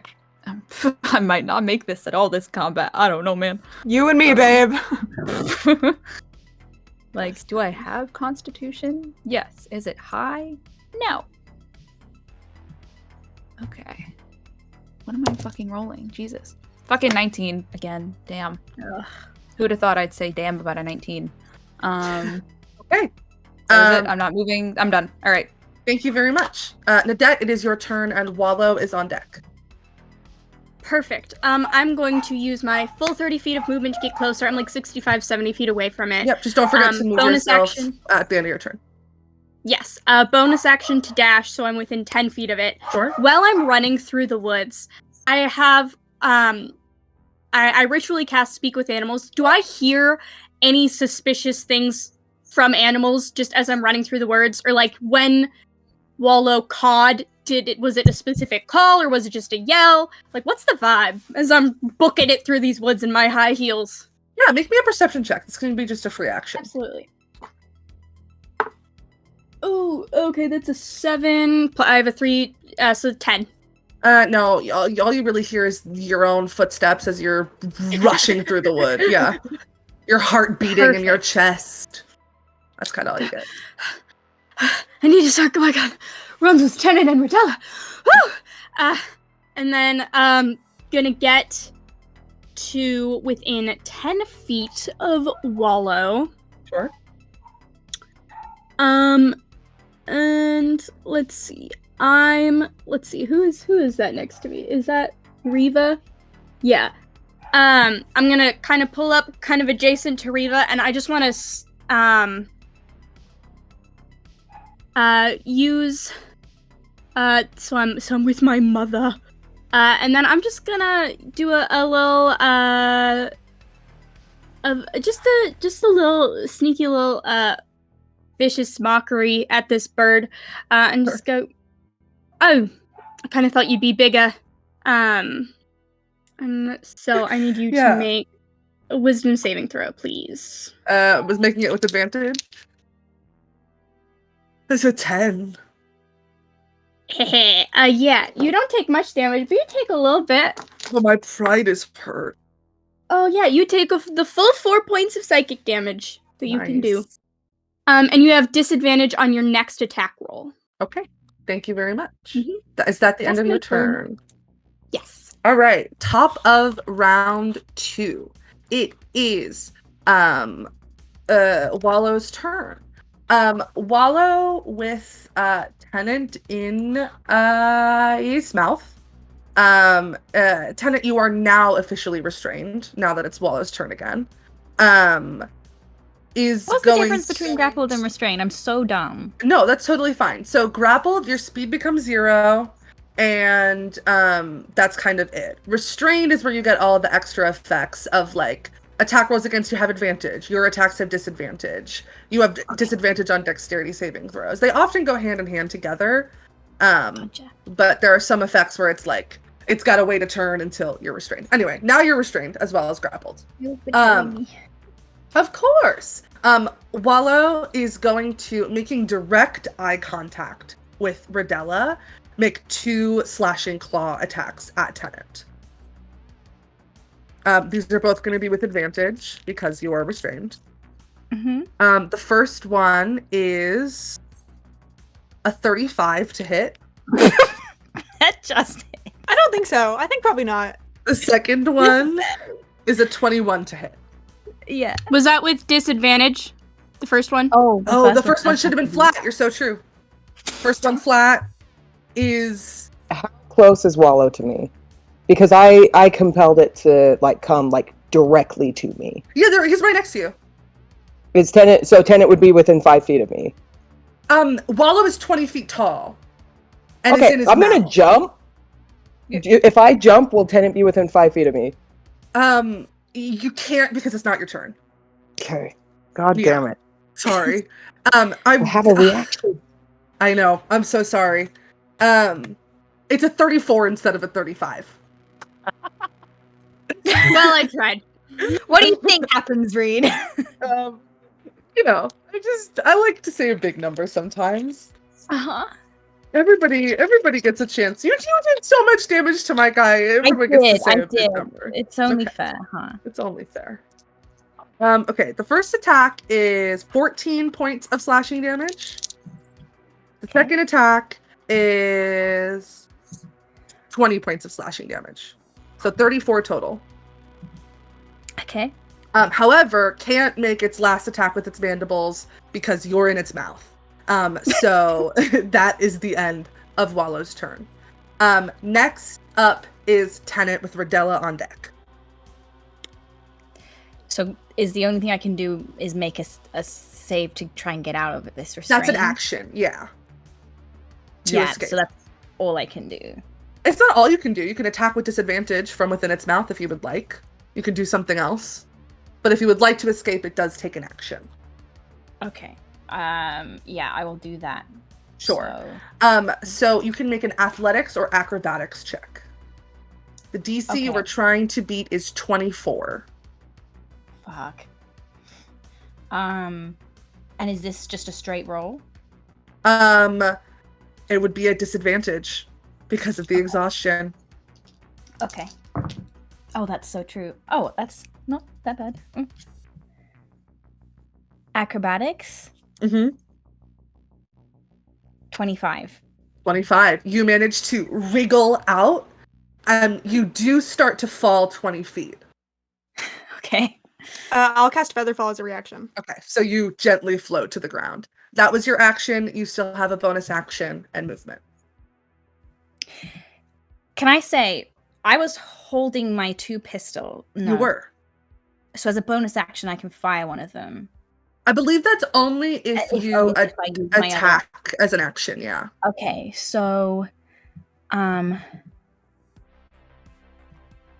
give you your own space on the map now. You're welcome. You're not sharing a space with Wallow anymore.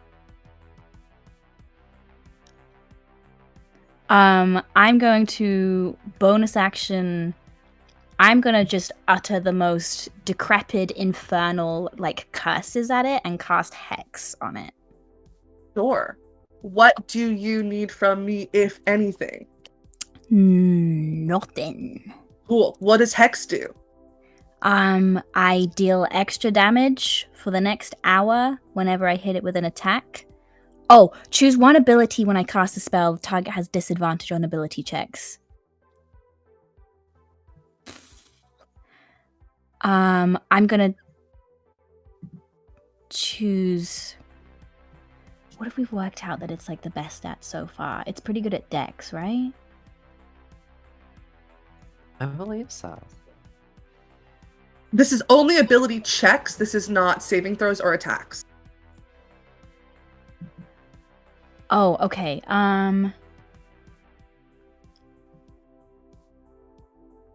So I'm gonna give it disadvantage on perception. So wisdom. Oh, okay. So I can't. Sorry, That's I thought I okay. had to choose a skill. No, just a stat. Yeah, let's do wisdom because I know we have a bunch of spells like that. So again, it's not going to be saves. It's just going to be ability checks. So perception checks, insight checks, all of those will be made at disadvantage. Thank you. My brain actually has never It's worked. a really, really confusing spell, and everybody always, even when I cast it, I make that mistake. So Sure. don't even worry about it. Thank you. But Let's do wisdom, ability checks. Okay, cool. Yes, thank Sounds you. like a plan. And that's your bonus action, and that's the end of your turn. Yeah. Okay. You can make the save to try and end your deafen effect if you would like. This is just a straight roll. Yes. Straight Constitution good check. boy. Constitution saving throw 23. That is so much. 26. Incredible. So you are no longer deafened. I'm just so angry.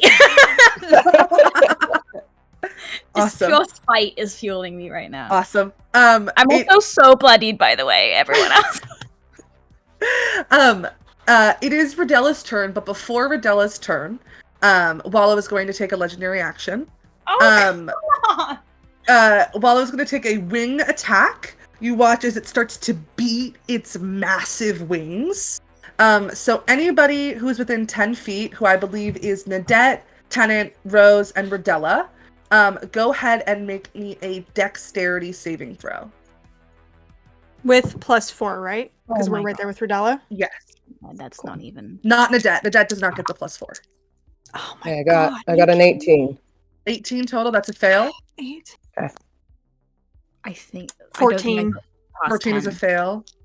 16 Fail. fail. Fail. So you are all knocked prone. And you take 16 points of bludgeoning damage. Can I hellish rebuke that? You can. I would Wallow love to do so. is going to now fly away as part of this attack. You guys can take an opportunity attack with disadvantage if you would like. It's not going to fly away further than 30 feet. Just back up 10. So we can do opportunity attacks? With disadvantage, correct. Yeah, because you're All on of the us? ground. That were there? Anyone who wants to use their reaction to do it, yeah. Actually, Rose, you can't. You use your reaction to do You're so featherfall. true. Thank you for the reminder. I will give you your dexterity saving throw, Mara, for Hellish Rebuke. Perfect. Thank you. Yep, that is a 24. Yep. So we're gonna have the damage from 11 to 5. Sure. We'll round up because he's evil, so 6. Nice. We round down for the people that we like. We round up for the people that we don't. That's the way that it works. I think that's a good vibe. Nice. It's very fun. Attacks of opportunity. Tennant and Redella, are you both making them? Yes. What'd you get? 20? With disadvantage. 20 is a miss. 25. 25 hits. Go ahead and roll damage. I would like to use one of the explosive bullets. Yeah, you can absolutely do that. So In the future, totally fine for now. In the future, will you let me know before you roll the attack that you're using them? sure. Cool. I'm so sorry. With this, is it just fire damage or does it take piercing and then plus? It's piercing and fire. Cool, thank you. And it will take the full piercing because it is magical. Nice. So it takes. Nope.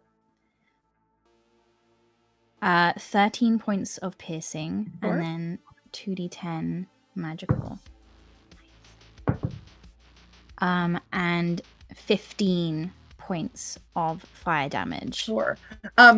You all watch as this giant hulking figure takes its second part of fire damage, second bout of fire damage, and you watch as it starts to drip. Not the same like black inky liquid that you found underground, but it looks like almost like an icicle dripping as water starts to pool underneath where it's flying. It is Redella's turn and Rose is on deck. Okay. I mean, I'm gonna have to use my movement to get up, right? Because I was knocked prone. Half your movement to stand up, yes. Okay, and then the other half of my movement, how close can I get with the other half of my movement? What's your total movement? It is 30. Yeah, you can get up to him. Okay. As soon as I get up, I'm gonna take 2 attacks. Sure. Okay, that's a 22 for the first one, That is what you need to hit. Yes, that hits. and a 22 for the second one. Oh, both hits. Go ahead and roll Alright. damage.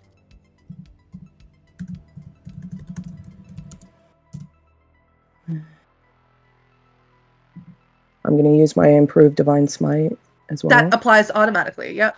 Cool. So that is 15 for the first. 15 total. Yes. Okay.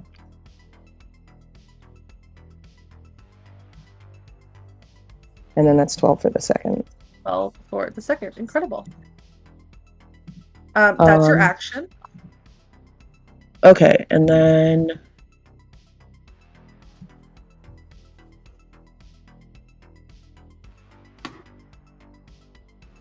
okay, that's only if I scroll. That's a critical hit. Okay, I think that's Your action, your movement. You want to do a bonus action, or are you good? I think that's all I can really do. So I'm just gonna gonna plant my feet in front of this thing, and the way that it looked at me while it was attacking Tenna, I'm just gonna stand there and keep a very steady eye on it. Incredible.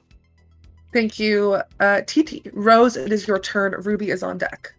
Sick. I would love to stand up first of all, and then I'll reach a hand over to Tenet, and I'm gonna cast Cure Wounds at Tenet. Looks like shit, right? Cool. At 4th level. Let me roll that really quick. Yeah, I got you. My husband is not dying on my fucking watch. Oh, maybe he is because I rolled like shit. Okay, 4, 5, 6, 7, 8, 9, 10, 11, 12. What's my spellcasting thing? 12. That is 17 points of healing back to you. And then while I'm doing that, I'll say, do you want to be further back? To me? Yes. I don't think Tenant hears you. I think he's Oh, you're so true. I thrown forgot. on the ground and like torn to shreds. I don't think he even catches what you say. And you can't hear the response anyway. You're so true. I forgot. Okay, that's fine. I'll just do it anyway. I'll kind of lean over and I'll squeeze his shoulder and I'll use my bonus action face step and send Tenant 30 feet back into the tree line. Oh. And then I have 20 feet of movement left. I'm going to back up that 20 feet in the hopes that if Wallow comes down exactly where he was. Sorry, just to clarify, Wallow's pronouns for us, the players. I don't want to misgender the big guy. They. Nice. Okay. I'll back up my 20 feet. So if they come down exactly where it was, then I'm hopefully out of range. Okay. Oh, nice. That's all. Cool. Okay. That's Rose's turn. Ruby, it's your turn. Riva on deck. Okay. Bonus action, I'm gonna use my fucking spirit totem. I love being a druid. And I am calling forth a fucked up bear spirit. And I'm going to, it's got like a, what's the fucking radius on this? Hello?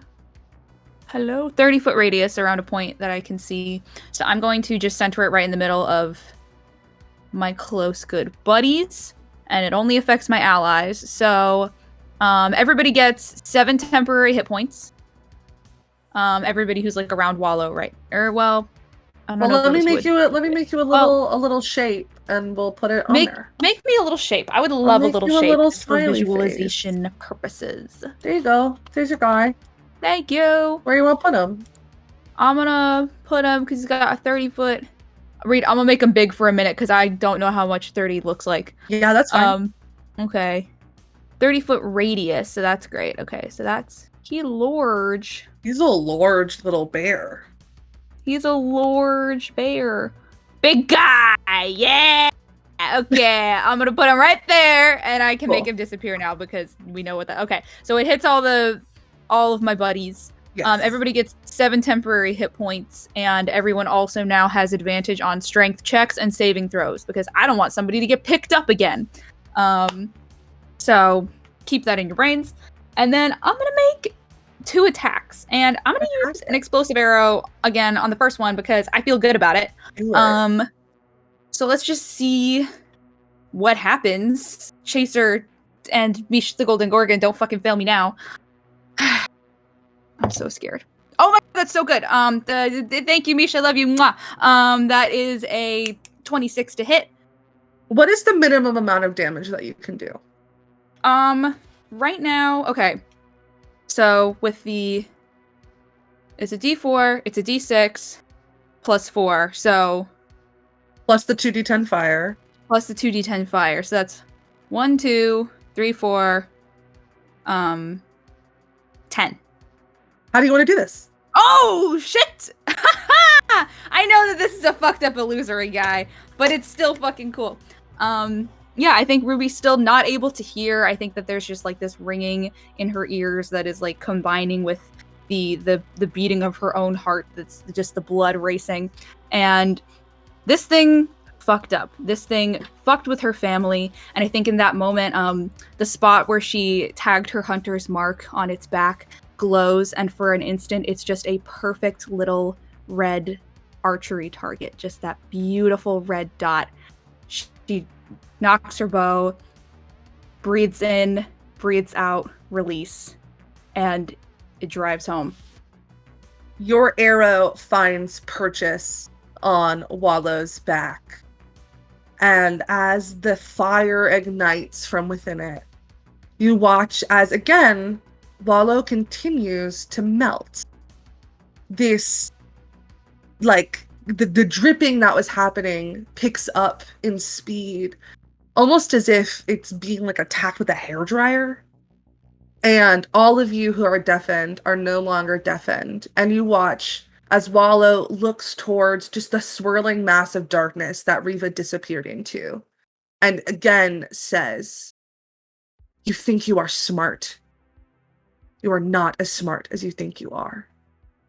And drains into a pool of cool, icy water with a single black feather floating to the ground to rest on top of it. We are out of initiative. Okay. Where the fuck are my birds? Is that a me question? Is that a That is a Teddy you question. That is a you question. Make a perception check. Okay. Do I get something for this, for ranger shit? I feel like I do. I don't think I do. Okay, well, still. 18. 18. You can see 2 little crows flying off above the estate. Can I whistle to them in that, like, come here whistle that they know? You whistle and they don't change direction. I look back at the family, I look at my crows, and with my sick-ass cloak with a fly speed, I fly off after them. Quick question. Can they fly off with the runes active? You're so true. Ooh. They are bird brains, and they start flying off and then hit the wall, like hit directly into it, and then fall to the ground. Yes. But you can fly off in their direction. Do they take damage about it? Only if they try to force their way through, I think. Yeah, So. only if they try to okay. force their way through. It's the same as like a bird hitting a really clean window. That's kind of the effect that They're so happens. stupid. And I'm you like, watch "Let's kill the fucking birds!" you watch as they fall to I'm- the ground near the cottage. So you'll have to Yeah. like. I'm head gonna off in that chase direction. after Yeah. Ruby as Ruby flies. I'm gonna book it after Ruby. Sure. Ruby is I would flying like away, Nadette running after her. I Rose. just want to grab that feather before I forget. Yeah, absolutely. They're running off. What are other people doing?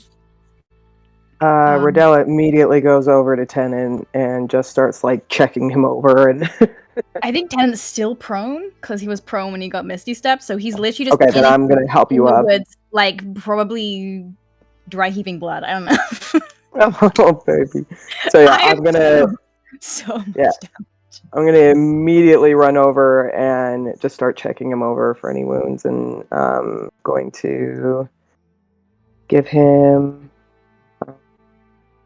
Oh, I gotta switch my combat hat back to my roleplay Yeah. hat. Can I just say very quickly, that has such big Mr. Potato Head from Toy Story energy. Oh my Your angry God. eyes. Listen, every DM on this channel can do it. I'm just saying. No, you you're all true. have You're the, so true. the item. The item. I'm gonna give Tennant 20 points of lay on hands.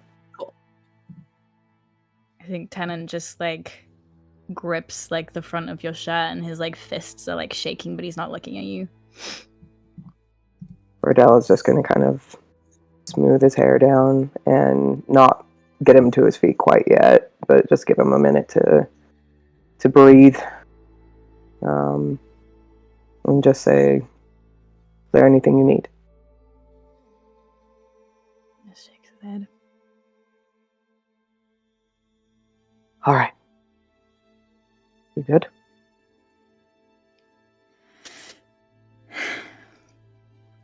Like he gives you one not dark look, but there's been a shift inside. It looks like Reva.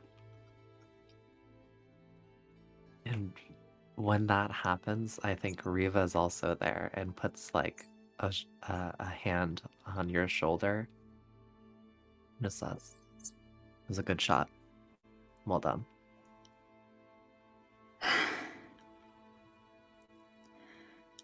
Stands up, cracks his neck.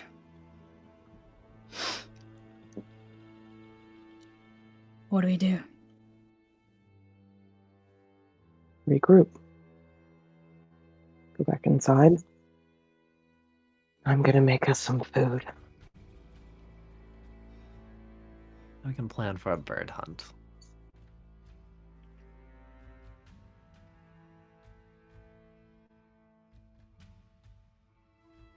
I think when Rodella saw the shift happen, she had to look away. And we will switch to follow Ruby and Nadette. I have a question for you real quick. Yeah. So, I did in fact Hunter's Mark Big Wallow. Mm-hmm. Would I know... But Big Wallow melted. Big Wall melted. Do I feel like that has been, like, that connection has been, like, severed? Like, it You doesn't... cannot access that magic anymore. Alright, cool. Then in that case, I'm gonna Hunter's Mark one of my fucking birds at the first level. Because I want that goddamn advantage. We do that. Okay. Checking all my spells. And I saw them, I saw where they went down. I am in the woods, I am in my home turf, and those are my goddamn birds, and I'm gonna go get them. So I am just gonna try to track them. Yeah. And I'm moving stealthily, but because I'm in my favorite terrain, it doesn't take any longer. Yeah. What is the range on Hunter's Mark? 90 feet. Cool. So once you get within 90 feet, you can cast that and start tracking them. They're literally just kind of looking at this invisible barrier and then looking at each other and then looking at the barrier and kind of cocking their heads. They look so confused. I see this, and I think Ruby was like Terminator walking, and then kind of I think slows a little bit. Terminator flying, sorry. And is gonna, just like, and is gonna just sort of gently come to the ground behind them and is gonna be like, come on, you two. Both of them jump. And hold my arm out for them. They take a moment to look back at the barrier, and Let's then go we'll home. come and settle. Right. And I'm gonna take them back to the house. I imagine I run into Nadette on the way back. Nadette sees you with them, and I'm just gonna fall in line and grab your hand that doesn't have the birds on it, and just hold your hand as we walk back to the house. Kind of tenses, but accepts this. And then Crows can't. You alright? Yeah.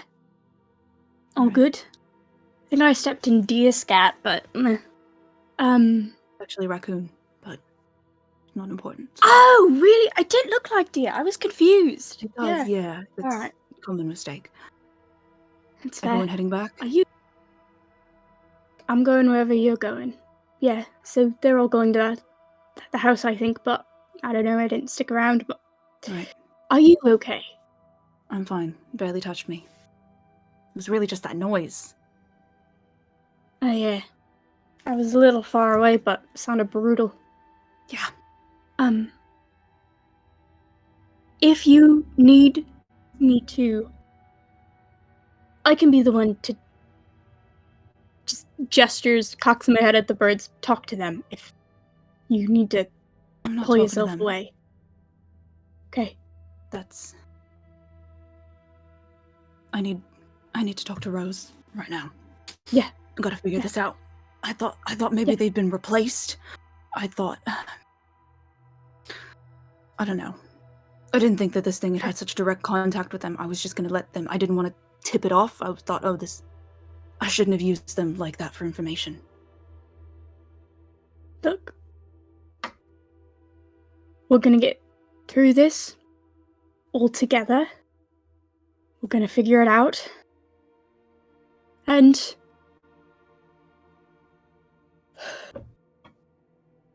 we're gonna take Lolo down. Okay? Oh yeah, we are. Good. I'm gonna look at the two birds on the arm. They're like pecking at and each just- other. Yeah. And I'm just gonna snarl at them in using my speak with animals. Whoa. You two better fucking cooperate with my sister. Do you Nadette. hear me? Make an intimidation check. Okay. Ooh, what dice do I want to use? Use this one that has blood droplets. Ooh, okay, that is a 12 plus. What's my intimidation? 6 for an 18. Yeah, they both kind of rear back a little Don't- bit. Talk to them like that. It's not their fault. I'm just making sure they know to be on their best behavior. That's all. They know because I asked them to. Great. Now we both asked them. Kind of. Shall we get back Ruby to kind of this? takes her hand out and pulls ahead with the birds. Just kind of rolls my eyes and follows after. And as soon as she gets in the house, is gonna just call for Rose and then go into one of the side rooms, and we'll just wait for you to do whatever you gotta do, and then Could I have done something very quickly while we were still outside?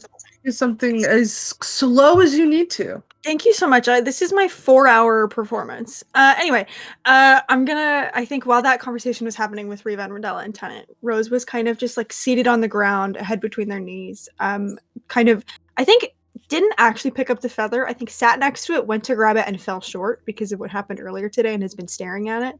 And while I'm contemplating picking up this feather, can I just pull out my holotransmitter, text Sloan and say, hey, is everything okay? Yeah. You get a response back very quickly. It is a picture that Sloan has taken. It's like a little selfie, and Elwyn is like wrapped up in a blanket next to Sloan, sleeping on the couch with Sloan. Any sign of Aspen in that picture? I mean, I trust Sloan. Okay, that's fine. No sign of Aspen. Next text you get was, had a nightmare, taking care of it.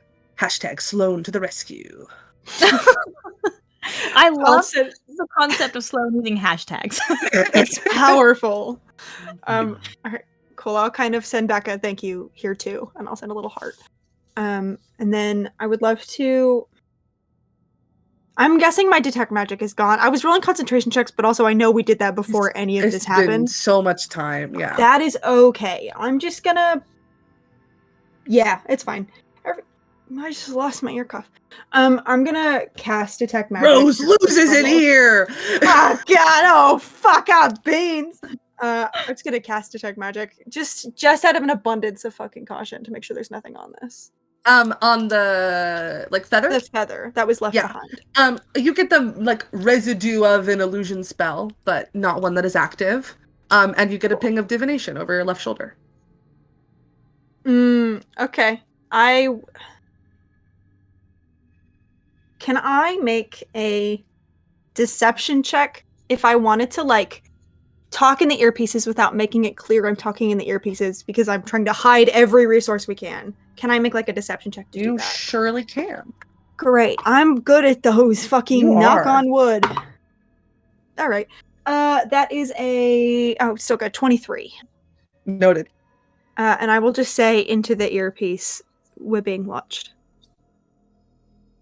And then I will, still out of an abundance of caution because the wall didn't come up as magic either. I'm gonna take a little, if I have a piece of paper in my pocket or whatever, I'm gonna use fabric or something to scoop up the feather, put it in a pocket, and hope to God I don't die. And when you do that, you have a feather in your pocket. Oh, nice. Great. Love to see it. And then Ruby's calling for you. Nice. And I will go in the house. Actually, I'll shout back to Tenet. The girls are fine. I'll hold up the picture while I'm walking backwards. Oh, it's so cute. So sound asleep. At Rose's message in the earpiece, Tennant's eyes flick up and meet Reva's again. And there's just a shared look of understanding. Should we say hello to our guest? Sure. I think, are you still prone at this moment? No. Okay.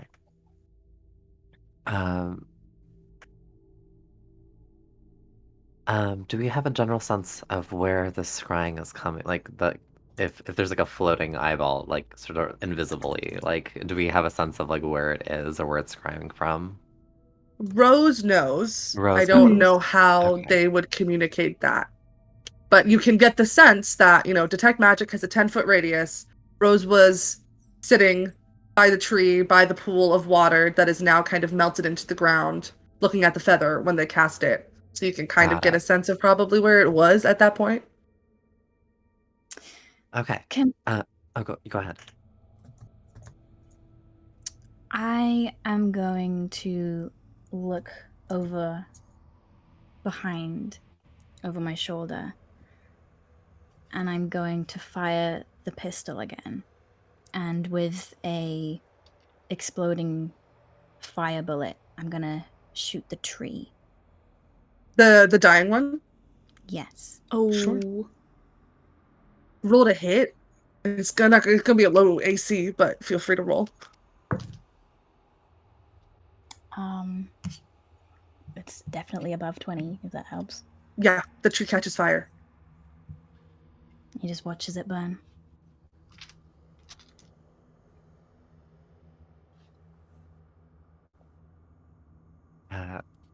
Reva smiles a wicked smile. That's badass. What a great kid. And just kind of announces to the air.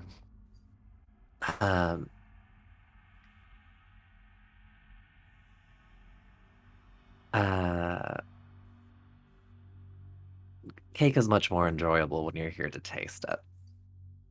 would love to extend an invitation for next time. Okay. Yes, I'm going to Can be I ask making a lot of cake. Can I ask a very quick question as I'm You can walking ask into the a house? very slow question. Yeah. It doesn't have to be quick, but yes, you can ask a question. It's how I phrase questions now. I promise it's okay. I know I can take up space here. Take It's up as just much how I space phrase- as you need to. I will. Yes, what's your question, okay. my love? If we're being scryed on and the runes are still active, does that give me the sense that whoever is casting it is inside the house because magic Yes. can't pass through it? Fuck. That just occurred to me. Oh no. I'm not even gonna hide that I'm using it this time. I'm gonna say in the earpieces to everybody, whoever's scrying on us is within the bubble. We are not alone here. Running to the house very fast. Ooh. I think. I stop in the doorway. I'm not continuing on. Shit. Tenant just walks up behind you and puts a hand on your shoulder. Me? Yeah, and just stands in the doorway with you. I already said I was in the fucking house, didn't I? God damn it! Oh, are you already in the house? Bitch, Yes. I'm in the house! Ruby is That's already why in I'm the running house. into it. Because Ruby went Okay, in, so I ran in after. Ruby immediately goes to the window and is like, ah! I open the window and get out the fucking window. Can I I make go to the picture frame. God, you're I don't When think I- anybody put it back on the wall, but yes, TT. When I walk into the house, I'm going to cast See Invisibility. Sure. Nice. You can start walking around the house. I'm gonna go inside the walls. Yeah. Go inside the walls. You squeeze your way in. Feathers are gone. Writing's gone. Doesn't look like anybody was ever there at all. Can I say into the earpiece, lock the house down? Sure. Can I call Rodney and be like, keep an eye on these two, and then start doing fucking laps around the house? By Ruby, like, could I be in the vicinity of Ruby when they say that? Mhm. Is Nadette anywhere near us? Because I'm assuming Nadette ran in after Ruby, right? Yeah. I'm going to turn to Nadette, and I'm just going I'm to say, already shaking my head at you. I'm going to look at you and I'm going to say, you watch the birds. I don't trust any of the other ones. Rodney's fine. He's got it. Ruby. He's fine. Okay, then I'll watch Ellen Twell. Hand him over. Kind of stick my arm out for them to hop on. They look at you very afraid. Don't I be look back at afraid. Ruby. I kind of look at them and I'm like, she's just being dramatic. She always is. Are we? We got conflicting orders. It's all right. Go with her. Land on your arm. And I give them each a little bit of bread to keep them occupied. They take it very gingerly. Then I take Rodney and put him on my shoulder, and I just start doing laps around the house. Rodney starts preening you. Yeah, that's not a boy. I'm sure I've got fucking sticks in my hair from being Yeah. in the woods. Let's clean it up. Can I make some kind of check, knowing that these runes were built when we didn't know there was space under the house, and now there's a big hole? Can I make some kind of check to try and determine what the possibility is that they're like in that space behind the wall, like an Arcana check to see if I think they could cast from below? You like in the space that Tenant's in right now? No, like down in the crypt, because that's the tree is in the bubble. Yeah, sure. Go ahead and make an Arcana check. Cool, thank you. Come on, dice. Don't fuck me. Thank you. That is from inside the house. it's a 19. 19. Okay.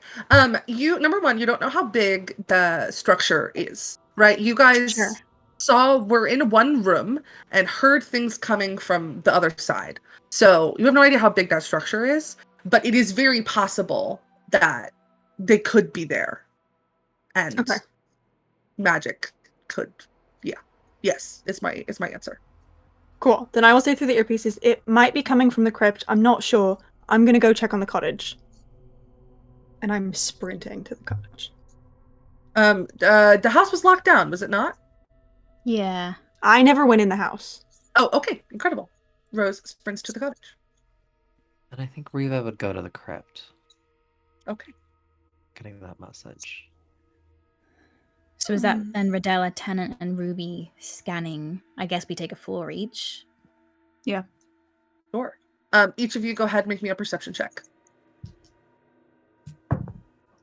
I'm in the house just with the birds. Can I just cast silent image and just concentrate it and just like have the image of like I'll make it Tenant like creeping past some of the windows trying to be stealthy to like mask where they are in the house to anybody looking from outside.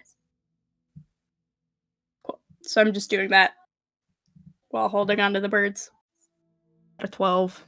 12, I got 30. 30, 11. 11. You all hear each other's footsteps. You hear the creaking of old floorboards. And much to each of your frustration, you find nothing. Even Tennant with your 30, with your ears pricked up and your eye out for danger.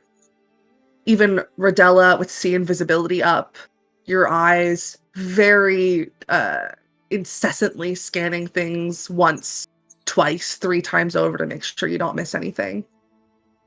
Ruby with your head sort of otherwise occupied, but still glowing orange eyes furiously scanning the house.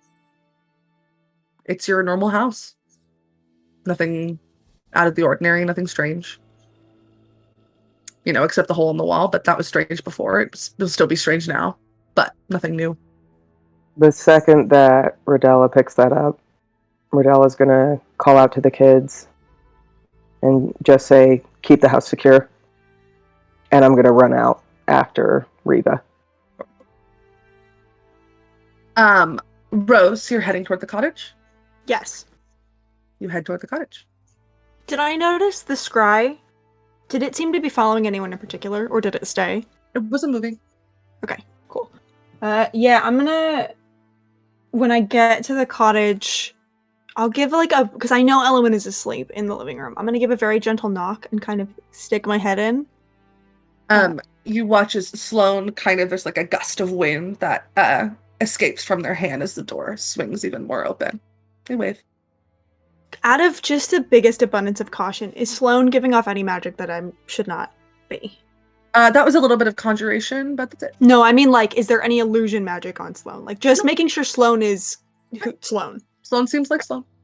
Cool. I think I'm just gonna stick my head and go, I'm gonna talk normally, but I am whispering.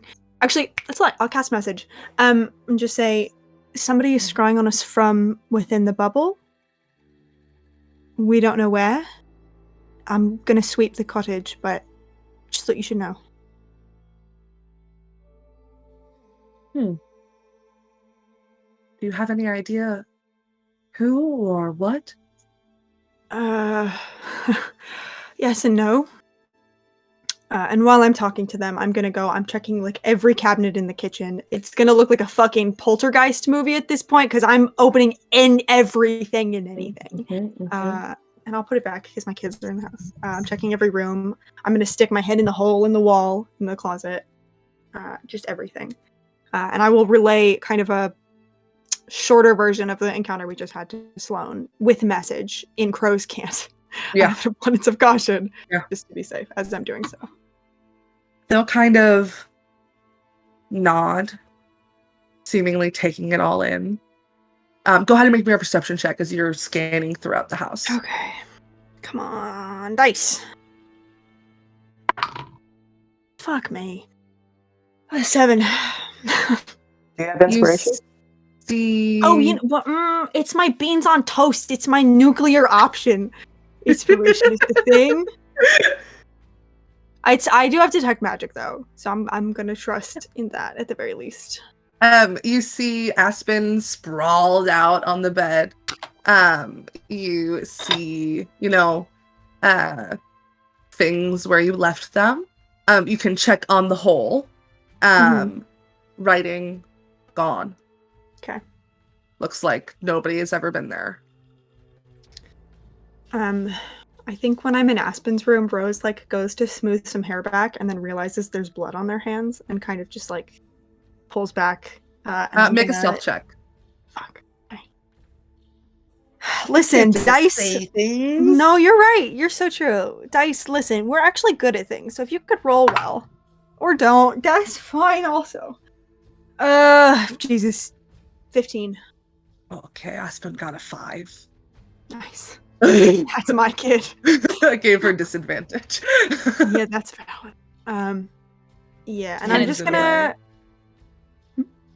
Nothing. Sorry. No, you're valid. I'm gonna. Shit, I don't want to leave her in here alone in a room, but I don't want to wake her up either. I'll just. Yeah, okay. I'm gonna leave her in here. I'm gonna leave the door open, and I'm gonna double check that her window is locked. You can feel kind of like a presence behind you as Sloane comes up with like water that they are kind of moving back and forth between their hands and just kind of wicks a little bit here and there to help clean the blood off of you. Quietly, silently, just kind of next to you. Thank you. Just nods, doesn't really say anything. Just smiles and nods and continues. Can I bring her in the living room with you and Winnie? Of course. Okay. Thank you. And I will, gently. I'm trying not to wake her up, but... It's a 5, she's snoozing. No, you're so valid. I'll kind of scoop her up and I'm going to hold her a little bit tighter than I did before, and I'll kind of tuck her in next to Elowen on the couch. Are you okay here if I go back to the estate, son? As long as you need me, I'm here. Thank you. Yeah. Kind of in a very maternal way of what you almost did to your own child, tucks a little piece of your hair back and then gives you a little smooch on the forehead. Do you have detect magic or anything like that? Yeah. Could I trouble you to just keep it up for a while? Got a lot of spell slots. Thank you. And I think Rose looks like there's 100 things they want to say, but instead I'm going to turn and head back to the estate. And I will say through the earpiece, cottage is fine. Sloane's going to keep an eye out for magic. I'm coming back. Sloane, in their own way, saying, I love you, looks at you and says, be careful, before settling back on the couch. Cool. And we will head over to Riva and Rodella. Looking at the big old hole in the ground. Not that hole, the other hole. I think before Rodella had shown up, I would love to have collected a bit of the melted ice, the water from the puddle. Sure. The Walla left behind. And probably just fashion a little, like, in the light of the burning tree, like, fashion a little anchor and rappel down into the chamber. It is very dark. There's no light coming in from up anymore. Well, except for the light of the burning tree, but it doesn't really travel as far as sunlight does. So it's very dark down here. When I look over, and I want to approach the etchings to the point where I can see, like with my dark vision, is there... Are the birds facing upwards, and are there any sounds of scritching or scratching? No sounds of scritching or scratching. The birds' mouths are all closed. The birds' mouths are closed. I think Riva takes the little bit of like the melted water and just sort of contemplates it for a moment, and then is just gonna pour it into their closed mouths. And in a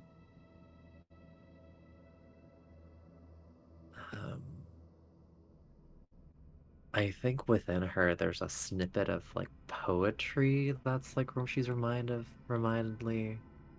of, and she just starts like thinking to herself, like starts reciting it. Deep into that darkness peering, long I stood there wondering, fearing, doubting, dreaming dreams no mortals ever dared to dream before. And then she takes a sigh and then looks over to these birds. Is Wallow kin of yours, a sibling? I hope you know the taste of blood of kin and let you know what I know. And she just stands there looking at these birds, looking at these etchings. Takes a deep breath. Wallow, are you watching? I will find you. And I will make you taste what I have tasted. Know what I have known. You come to me in my own home and lay a threat.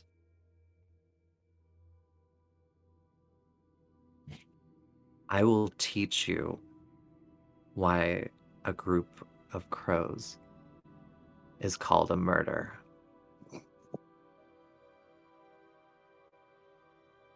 And my friends, I think that is where we are going to end our episode. Yeah. Mic drop. Yeah, that's right.